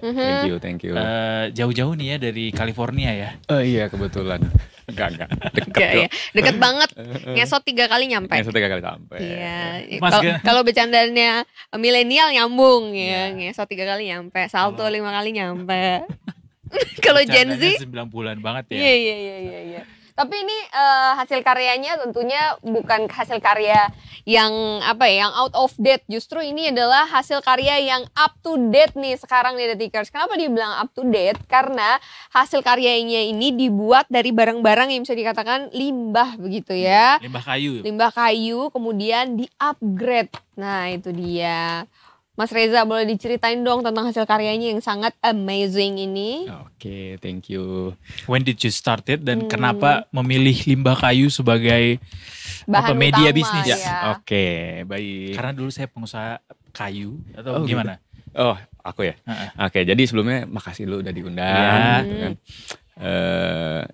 Jadi Gentanala sendiri, kita itu sebenarnya adalah sebuah brand yang memang kita fokusnya adalah bikin barang-barang personal stuff dan fashion accessories yang memang kita pakai bahan bakunya itu bahan baku yang dibuang. Salah satunya memang pakainya kayu. Kayunya kayu apa? Kayu limbah pabrik furnitur gitu. Nah, kenapa kayu limbah pabrik furnitur? Kebetulan di sekitar tempat tinggal kita itu banyak pabrik furnitur. Gitu, banyak pabrik kayu, pabrik furnitur yang biasanya aku tuh kalau lewat sana suka ngelihat sampah-sampah kayu sisaan kalau bikin furnitur biasanya dipotong lurus-lurus, pinggirannya itu nggak dipakai. Nah biasanya kalau nggak dipakai dibakar. Nah daripada dibakar gitu kan, aku lihat mendingan coba aku manfaatin deh jadi sesuatu hal gitu. Nah kenapa jadinya bisa barang-barang fashion aksesoris atau barang-barang personal stuff yang biasa kita bawa? Karena menurutku barang-barang yang relate sama yang setiap hari bisa kita pakai, kayak misalnya jam tangan, kayak misalkan casing handphone, kayak misalkan card holder, lanyard, itu kan melekat banget sama keseharian kita gitu. Jadi kayu yang dibakar itu bisa jadi produk-produk yang bisa keseharian dipakai gitu. Jadi lebih gampang dibeli orang. Ini workshopnya ya Mas ya? Ya itu salah satu kegiatan dari workshop kita. Ini Mas Reza yang buat ini? Itu kebetulan crafter kita lah, crafter resin kita. Oh, jadi ada pekerja gitu ya yang bikin di situ. Tapi basicnya Mas Reza juga bisa untuk membuat jam tangan ini, atau itu terbersit ide kemudian merangkul orang-orang yang mampu untuk mengerjakan ini justru membuka lapangan pekerjaan. Oke, jadi gini, kalau starting pointnya adalah dulu nih aku ini kerja di kontraktor interior yang dimana memang kayu-kayuan gitu kan ada banyak gitu kan. Udah familiar gitu kan. Nah, terus setelah dari situ kenal juga sama tukang-tukang kayu juga di sana gitu kan. Nah, akhirnya kan emang aku punya mimpi pingin punya bisnis gitu kan. Nah, setelah dari situ aku langsung memutuskan untuk cabut dari kantor. Aku dulu tuh sebenarnya bikin furnitur dari kayu resin juga gitu kan. Nah, cuman memang nggak masuk lah, nggak jalan dulu. Tidak terlalu berhasil gitu kan, karena pasti kesalahan dari kita sendiri gitu kan. Akhirnya kita bikin ini. Kita dulu starting itu bener-bener dari sendiri aku. Jadi dulu aku hasil dari kerja kantor tuh aku beli alat gitu sendiri di rumah, aku taruh di garasi rumah. Dulu aku bikin dari ujung sampai ujung sendirian, dari motong hulu ke hilir semuanya, dari hulu ke hilir sampai jadi admin, sampai bikin iklan, sampai ngirim, packaging semua sendiri. Bahkan ada cerita mungkin menariknya. Dulu pertama kali aku bikin R&D bahkan tangan aku, jempol aku putus kepotong nih. Cuman disambung sama dokter, untungnya masih bisa. Ya, jadi ini jempol sambungan ya? Jempol sambungan. Iya, jadi bentuknya kan agak... Oh iya benar, beda bentuknya. Iya, nah dulu tuh sampai akhirnya Jadi aku paham. Yang satu jempolnya stunting ya. Betul, bentuknya stunting. Stunting ya. Oke. Gitu. Jadi kan ya udah kepalang tanggung begini, kenapa nggak lanjut gitu. Jadi akhirnya setelah aku udah bisa dan penjualan pun ada, market pun menerima, revenue pun ada, cukup segala macam, barulah kita satu-satu orang kita hire. Dan itu pun dari orang-orang sekeliling. Jadi dari ada anak-anak yang putus sekolah, yang dia pingin bantu orang tua keluarganya gitu kan. Ya udah kita kumpulin, ayo nih saya ajarin ngerakit jam, bikin apa segala macam. Sampai akhirnya sekarang alhamdulillah mereka udah jago kayak gitu. Wow. Jadi Mas Reza membuka lahan pekerjaan. Lapangan juga. pekerjaan, Ya, benar. You started this business from the scratch berarti ya Mas ya, dari sendiri tadi. Literally from the scratch. Iya, literally from the scratch. Literally from the Merintis bukan mewaris. Yes. Perintis bukan pewaris. Betul. Gitu ya. Iya. Tahun berapa Mas mulainya waktu itu? 2020 itu sebenarnya start R&D, launchingnya itu 2021 awal lah. Oh ya, di masa pandemi ya. Betul. Lagi-lagi ini salah satu inovasi yang lahir di masa pandemi. Betul. Nah, kalau ini apa Mas yang tadi aku pegang, kok kayaknya kalau masukin ke handphone nggak pas masuk gitu ya. Itu tuh sebenarnya ini card holder. Card holder bukan casing ya? Iya bukan. Jadi itu masih bahan R&D sebenarnya ini. Nah, cuman ini kita lagi coba dari limbah biji kopi yang reject. Nah, itu kan nggak dipakai, biasa mungkin dijadikan apa lagi ya. Nah, cuman kita Ini coba resin jadi yang ini itu ya? yang beningnya resin. Jadi kita campur sama resin. Masih ingat nggak Mas dulu waktu modal awal waktu scratching itu berapa banyak? 5 juta rupiah. 5 juta rupiah dari kas sendiri semua tuh? Dari kas sendiri Apa semua. minjam? Kita sendiri sama bootstrapping dulu. Sendiri? Sendiri. Sekarang omset berapa sebulan? Gitu. Alhamdulillah. Enak dia. Ya, ini cukuplah. Berapa banyak piece yang laku dalam sebulan? Kalau untuk jam aja? Untuk jam aja sebenarnya sih, aduh lupa percis datanya. Tapi in total keseluruhan itu kita bisa kalau udah lupa-lupa gini nih angkanya banyak udah nih, nolnya banyak banget nih. nolnya ya. Enggak Sorry Mas, ini boleh dibuka nggak? Boleh banget. Lihat boleh. Itu sekitar ada di sekitar 600 sampai 750 lah. Piece per bulan. Piece per bulan. Itu udah campur sih, udah campur.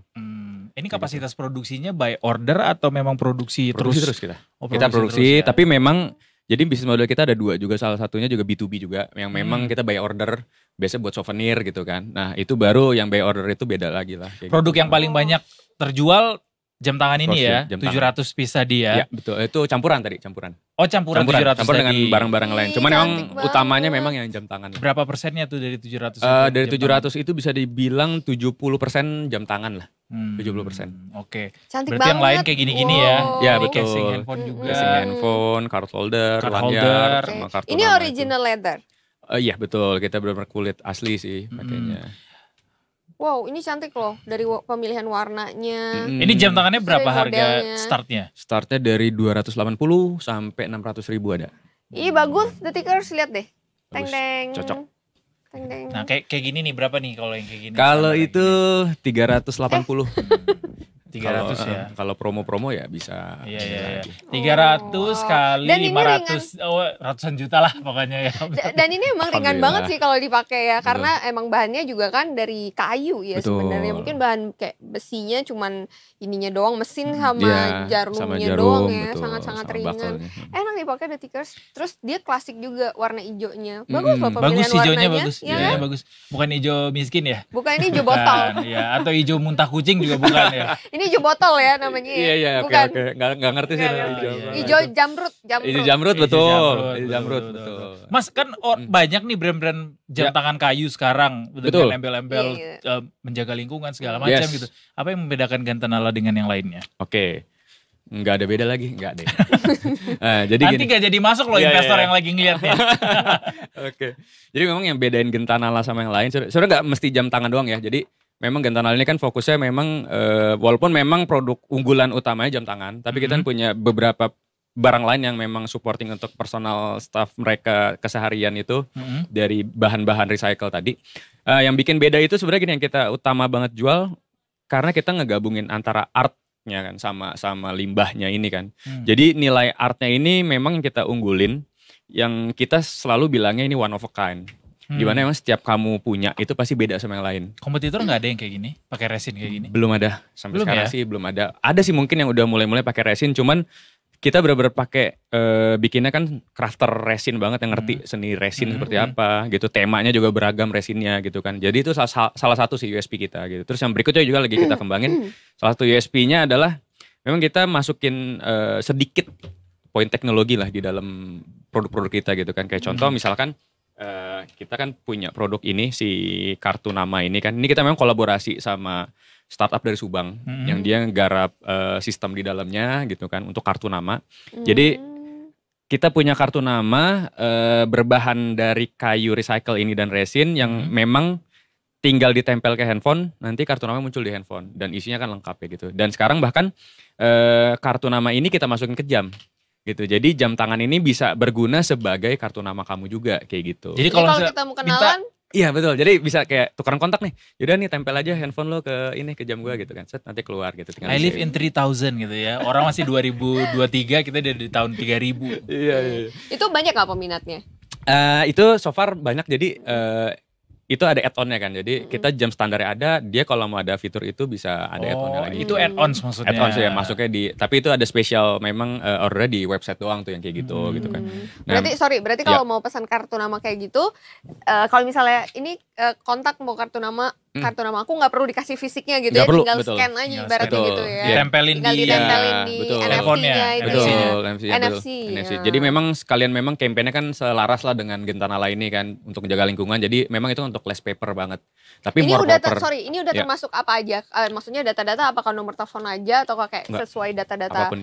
Jadi memang kan yang bikin dalamnya ini kan si startup partner kita ini dari Subang namanya Tap. Nah si Tap ini memang specialize di situ kan. Jadi isinya ini nggak cuma kontak doang, bahkan sosial media, bahkan sampai portofolio, CV apapun, bahkan kalau punya podcast, kalau punya lagu kayak musisi gitu bisa taruh di situ semua. Masukin ke situ. Jadi ya. semua lengkap semua di situ. Kayaknya bisa deh pemerintah pakai ini, jadi KTP tuh semua pakai ini aja. Iya. Nanti dan gak usah fotokopi. Sanggup nggak Gentanala produksi KTP seluruh masyarakat Indonesia? Boleh Pak, tinggal ini aja. Invest di situ gitu. Karena memang udah sangat modern banget ya. Iya, karena tinggal tempel. Terus walaupun ya susahnya adalah nggak semuanya kita punya NFC kan. Iya. Di dalamnya tuh ya bagus juga startup Tap ini. Dia bisa masukin akun media sosial kita, email kita, profile, CV, portofolio, CV segala macam ada di sini semua. Sebenarnya KTP itu udah ada NFC-nya tau. Tinggal coba aja tempel ada aplikasinya di handphone. Kalau ditempel tuh muncul. Oh iya. Minimal fotonya, minimal foto. Semua KTP digital tuh udah ada. KTP kita itu tuh ada NFC-nya setahu gue. Makanya kalau di bank kan KTP ditaruh di yang mesin CS otomatis itu ke-detect. Setahu aku gitu ya. Oh iya, nanti kita coba deh. Cuman belum selengkap ini ya. Oh iya, kalau ini buat ya sih pengganti kartu nama lah kalau ini. Iya. Okay. Tapi memang yang mengagumkan dari Gentanala adalah inovasinya sih, bahwa dia nggak berhenti di satu produk aja, terus juga dengan karya seni seperti ini tuh bikin lebih banyak inovasi yang bisa muncul ya Mas ya. Iya, betul. Ya. Abis ini apa lagi ininya? Mungkin yang bisa di-share ke kita apa rencana-rencana Gentanala? Rahasia mungkin dong. Spill dikit aja kali Spill ya. dikit aja. Mungkin kalau spill dikit sih memantik kompetitor yang bisa memantik kompetitor gitu. Makanya next ini memang Gentanala kita mau coba support untuk urban lifestyle sih sebenarnya, lebih ke artinya apa tuh urban lifestyle yang mau dibuat? Untuk support teman-teman di Jakarta ini dalam berkegiatan sehari-hari lah, intinya kayak gitu. Ya, untuk commute bisa jadi. Oke, gitu untuk kan. Lifestyle bisa jadi. Oke. Ini buat itu. Jadi kuis deh. Bisa jadi. Pokoknya bikin orang tampil lebih edgy gitu ya. Betul. Untuk masyarakat perkotaan ini. Memudahkan gitu ya. Buat yang suka pakai transportasi umum tuh juga membantu. Oh, nanti ada di situ. Yang suka belanja bisa. Betul, nanti bisa di situ. Belum bisa di-spill itu. Ya sedikit lah boleh lah, kita sebenarnya udah beberapa pernah ke-spill juga sih. Udah pernah ke-spill. Atau nyanyi sebenarnya udah pernah diproduksi tapi diperbarui lagi, di upgrade gitu. Iya, sebenarnya kan produk kita yang ada tapi lebih dicocokin ke behavior ya orang-orang tambah lagi ya, terutama orang-orang kantor gitu kan. Teman-teman ini kan kalau pergi ke kantor perlu sesuatu yang bisa lebih mudah gitu kan. Berarti Gentanala nih nyasar marketnya masyarakat urban, perkotaan. Setelah ini kita mau setelah ini mau fokus. Kalau yang sekarang nggak terlalu ke situ sebenarnya. Ya, betul. Karena masih ada produk-produk lain juga yang sebenarnya bisa dikonsumsi atau dipakai sama siapa aja, segala kalangan gitu ya. Betul. Next pun juga sama tetap, tapi cuman agak lebih segmennya lebih ini lagi. Kenapa nyasar ke kaum urban pada akhirnya Mas segmentasinya? Karena kita lihat secara data kan mungkin buying powernya juga besar gitu kan, dan memang potensinya juga akan bisa kemana-mana lebih luas juga gitu kan. Ada nanti beberapa produk yang memang bisa dikembangin gitu. Tapi ini menarik ya, justru berkembangnya pada saat COVID ya. Iya. Bobonya viral sih bentar lagi nih. Udah kayaknya udah lewat kayaknya viral. Udah melewati. Dengan produk baru itu. Oh, yang baru. Banyak tuh gadang-gadangnya gitu ya. Pasti. Jadi kalau udah ada yang update lagi, mungkin bisa cerita-cerita lagi ke kita ya. Kabarin Mas, soalnya Maya mau pesen buat yang itu. Aku mau pesen ini, kartu nama. Boleh. Itu pesannya lewat website, enggak? Kalau kartu iya, di marketplace lagi kosong deh kayaknya. Masih ditaruh di website. Ini channel penjualannya di mana aja sekarang? Channel penjualan itu website satu, terus Tokopedia, Shopee, TikTok Shop, sama kalau offline itu di consignment di M-Block. Sama ada offline store-nya. Ada. Ketemu Cijangwook enggak kemarin yang ke M-Block? Siapa tuh? Siapa tuh? Gak tahu beliau. Iya, ada aktor Korea tahu main ke M-Block kemarin. Lihat yang di sosmed. Oh itu dia ya. Iya itu. Ya udah deh, dia berarti nggak beli itu ya. Siapa tahu dia mau beli kartu nama. Ini dia nggak perlu kartu nama. Padahal kemarin aku sempat itu loh mainin ini juga tema Korea-Koreaan dikit tuh. Oh iya. Dengan jamnya. Iya, jadi tema jamnya itu warnanya NCT banget tuh, waktu itu kan NCT. Oh iya. Oh banyak nggak ininya animonya? Banyak, tapi waktu itu kalah ini aja, telat momentumnya. Jadi kan emang ngejarnya waktu itu pas mau konser kan. Terus udah lewat deh ternyata. Iya. Ada momentum juga ya. Ada member yang baru cabut kan, Siti? Nah nggak tahu lagi gue. Kayak gue ngeliat tadi ada seliweran gitu. Masa sih? Iya, kalau nggak salah NCT dia. Oh iya, oke baik. Salah satu pertanyaan menarik untuk pengusaha-pengusaha yang merintis usahanya ini adalah bagaimana menjaga kecukupan modal, Mas Reza. Betul. Banyak nih kayak investor. Gimana cara Gentanala menjaga kecukupan modal itu? Pandai berhemat gitu kan. Berhemat tapi nggak mendatang, nggak mungkin. Jadi ya pasti cash flow itu nomor satu lah kan. Karena kita bisnis itu kan tentang cash flow. Kalau cash flow mandat nggak bisa ngapa-ngapain, nggak bisa jadi revenue juga gitu. Apalagi kalau mau ekspansi kan. Betul gitu kan. Jadi apa sih tadi lupa Mas tips?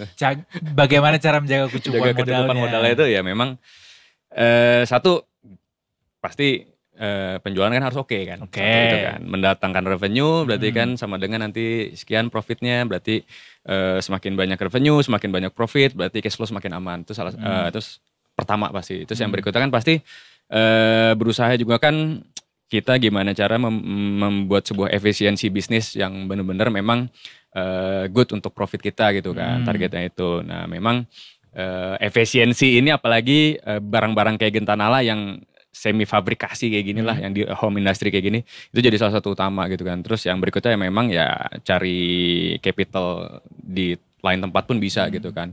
Dan memang pendanaan di luar dari cash perusahaan. Betul gitu kan. Salah satunya ya cari investor mungkin bisa gitu. Sudah ada pendanaan dari investor sejauh ini? Sejauh ini sebenarnya sudah ada. Kita udah ada investor teman lah dari teman lah, jatuh angel investor juga gitu kan.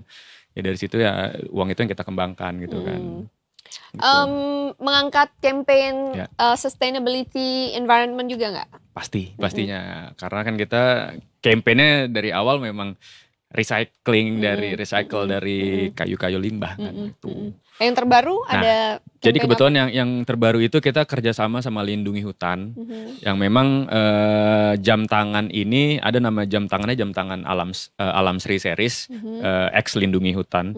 Yang dimana yang ini? Betul, yang warna hijau ini. Jadi setiap jam tangan ini sama dengan memang dia menyumbang bibit pohon mangrove di daerahnya di Semarang, kayak gitu.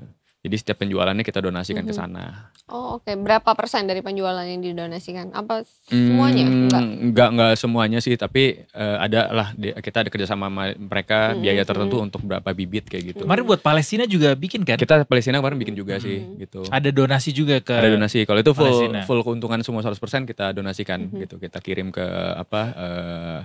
itunya embassy yang di Indonesia itu. Sudah dikirimkan? Sudah. Ya? Cuman sekarang belum bikin lagi sih. Belum bikin lagi, udah habis produknya? Iya, dulu sudah habis langsung. Produknya mirip semangka gitu ya warnanya? Betul, temanya semangka. rencana ekspansi selanjutnya ada nggak Mas? Ada Dari pasti. sisi permodalan. Oh, dari sisi permodalan ya. Apakah ada yang saat ini sedang diincar begitu untuk bisa mengembangkan ekspansi itu? Kalau sementara ini sih memang untuk ekspansi. Kalau untuk fundraising lagi mungkin di kuartal 4 ini pasti belum ada rencana sih. Mungkin di 2025 dengan kita punya roadmap sampai 2026 memang.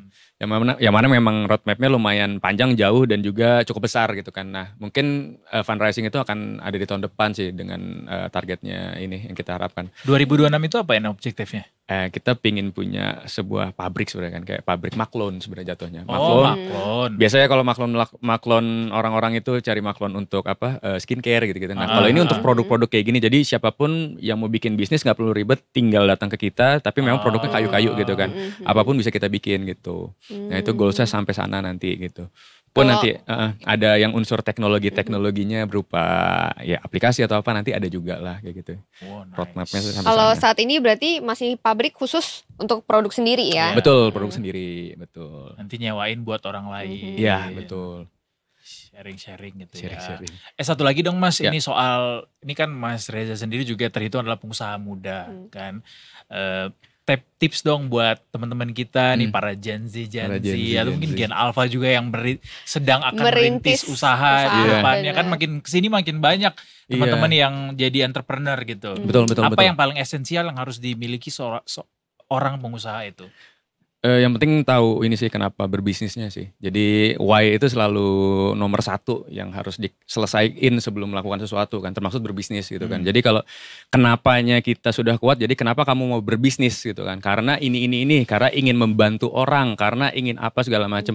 Di tengah jalan mau 10 tahun, mau 20 tahun bisnisnya ada pun akan tetap sustain kalau why-nya itu selalu kuat gitu kan. Visinya harus jelas berarti. Betul. Jadi itu modal dasar banget gitu. Jadi kita selalu bilang itu kan visi itu ada di why-nya itu kan gitu. Jadi why harus kuat, terus yang berikutnya memang perlu banget yang namanya endurance.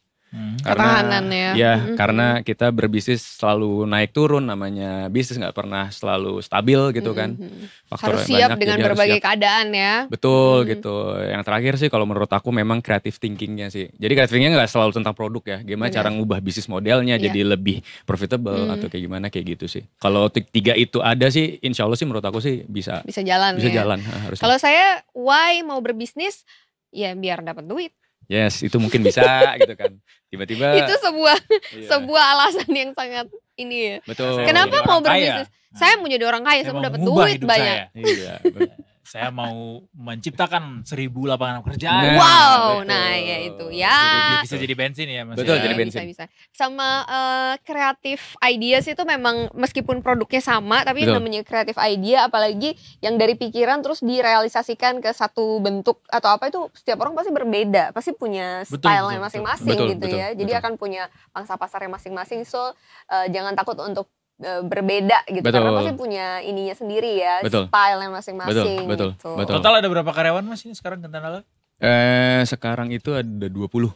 20. Ya. Itu dari crafter semua? Enggak, macam-macam sih. Tapi ada juga sih yang freelance sih sebenarnya, mungkin nggak terlalu dihitung lah kalau freelance. Karena bukan ini ya, nggak 20 kontrak. tuh office. 20 office. Oh, Tapi banyak banyaknya memang tukang. Termasuk Banyaknya. tukang ya? Iya, itu udah termasuk tukang oke. gitu. Tukang. Sekarang kita gaji juga bulanan, jadi kita anggapnya ya orang office juga lah. Karyawan gitu Karyawan, ya. betul. Jadi bukan lepas gitu ya? Bukan lepas. Jadi tukang-tukang itu termasuk dalam karyawan gitu. Betul. Punya status yang jelas ya. Betul. Itu yang diinginkan sih. Iya. Mantap Mas Reza, teruskan Siap. perjuanganmu. Kita nantikan inovasi-inovasi selanjutnya. Pasti. Mudah-mudahan tercapai nanti di 2026 punya pabrik itu. Ya. Jadi akan lebih banyak lapangan pekerjaan yang Betul. tercipta ya. Amin. Ya, demi Amin. Indonesia emas bukan cemas. Tentunya. Betul. Terima kasih banyak Mas Reza. Thank you. Sorry banget kita Sunset Talk-nya nggak berlatar belakang sunset nih karena memang gerimis kondisinya katanya hujan tadi. ya. Oh. Biasanya di luar, iya. Cuma nggak apa-apa lah. nanti Daripada nih, nanti kita gerimis Basah. basah-basah kan ya. Ini anti air nggak jamnya? Kalau hujan mah anti, masih aman. Oh kalau hujan yang penting nggak bawa diving Yang penting ya. jangan dicelupin. Oh, atau dicelupin. Oke kalau gitu. Terima Iya. kasih Mas Reza. Thank you. Kita udah sampai di jam 6 sore Detikers ya. Udah lebih dari jam 6 sore. Malah kita kasih bonus tuh ya. Karena besok udah kita jelang akhir pekan hari Jumat. Besok masih ada Detik Sore pastinya. Tentunya. Terima kasih banyak sudah menemani kita. Besok sampai dari jam 3:30 sampai jam 6 sore kita akan ada lagi. By the way, Mas Reza terakhir boleh bantu kita bilangin tagline-nya Detik Sore. Iya benar. Apa tuh? Jadi misalnya kalau kita bilang Detik Sore, Mas Reza bantu dengan Nggak reply. cuma hore-hore. Nggak cuma hore-hore. Oke, siap. Tapi pakai gerakan khas Gentanala ya. Gimana? Ya boleh gitu juga boleh. Terima kasih. Detikers, besok kita jumpa lagi. Eduardo Smaragir pamit. Anita Mai pamit mewakili Mas Reza dan juga seluruh kru yang bertugas. Kita ketemu lagi besok di Detik Sore. Gak Gak cuma hore-hore. Nah, there you go. Bye everyone.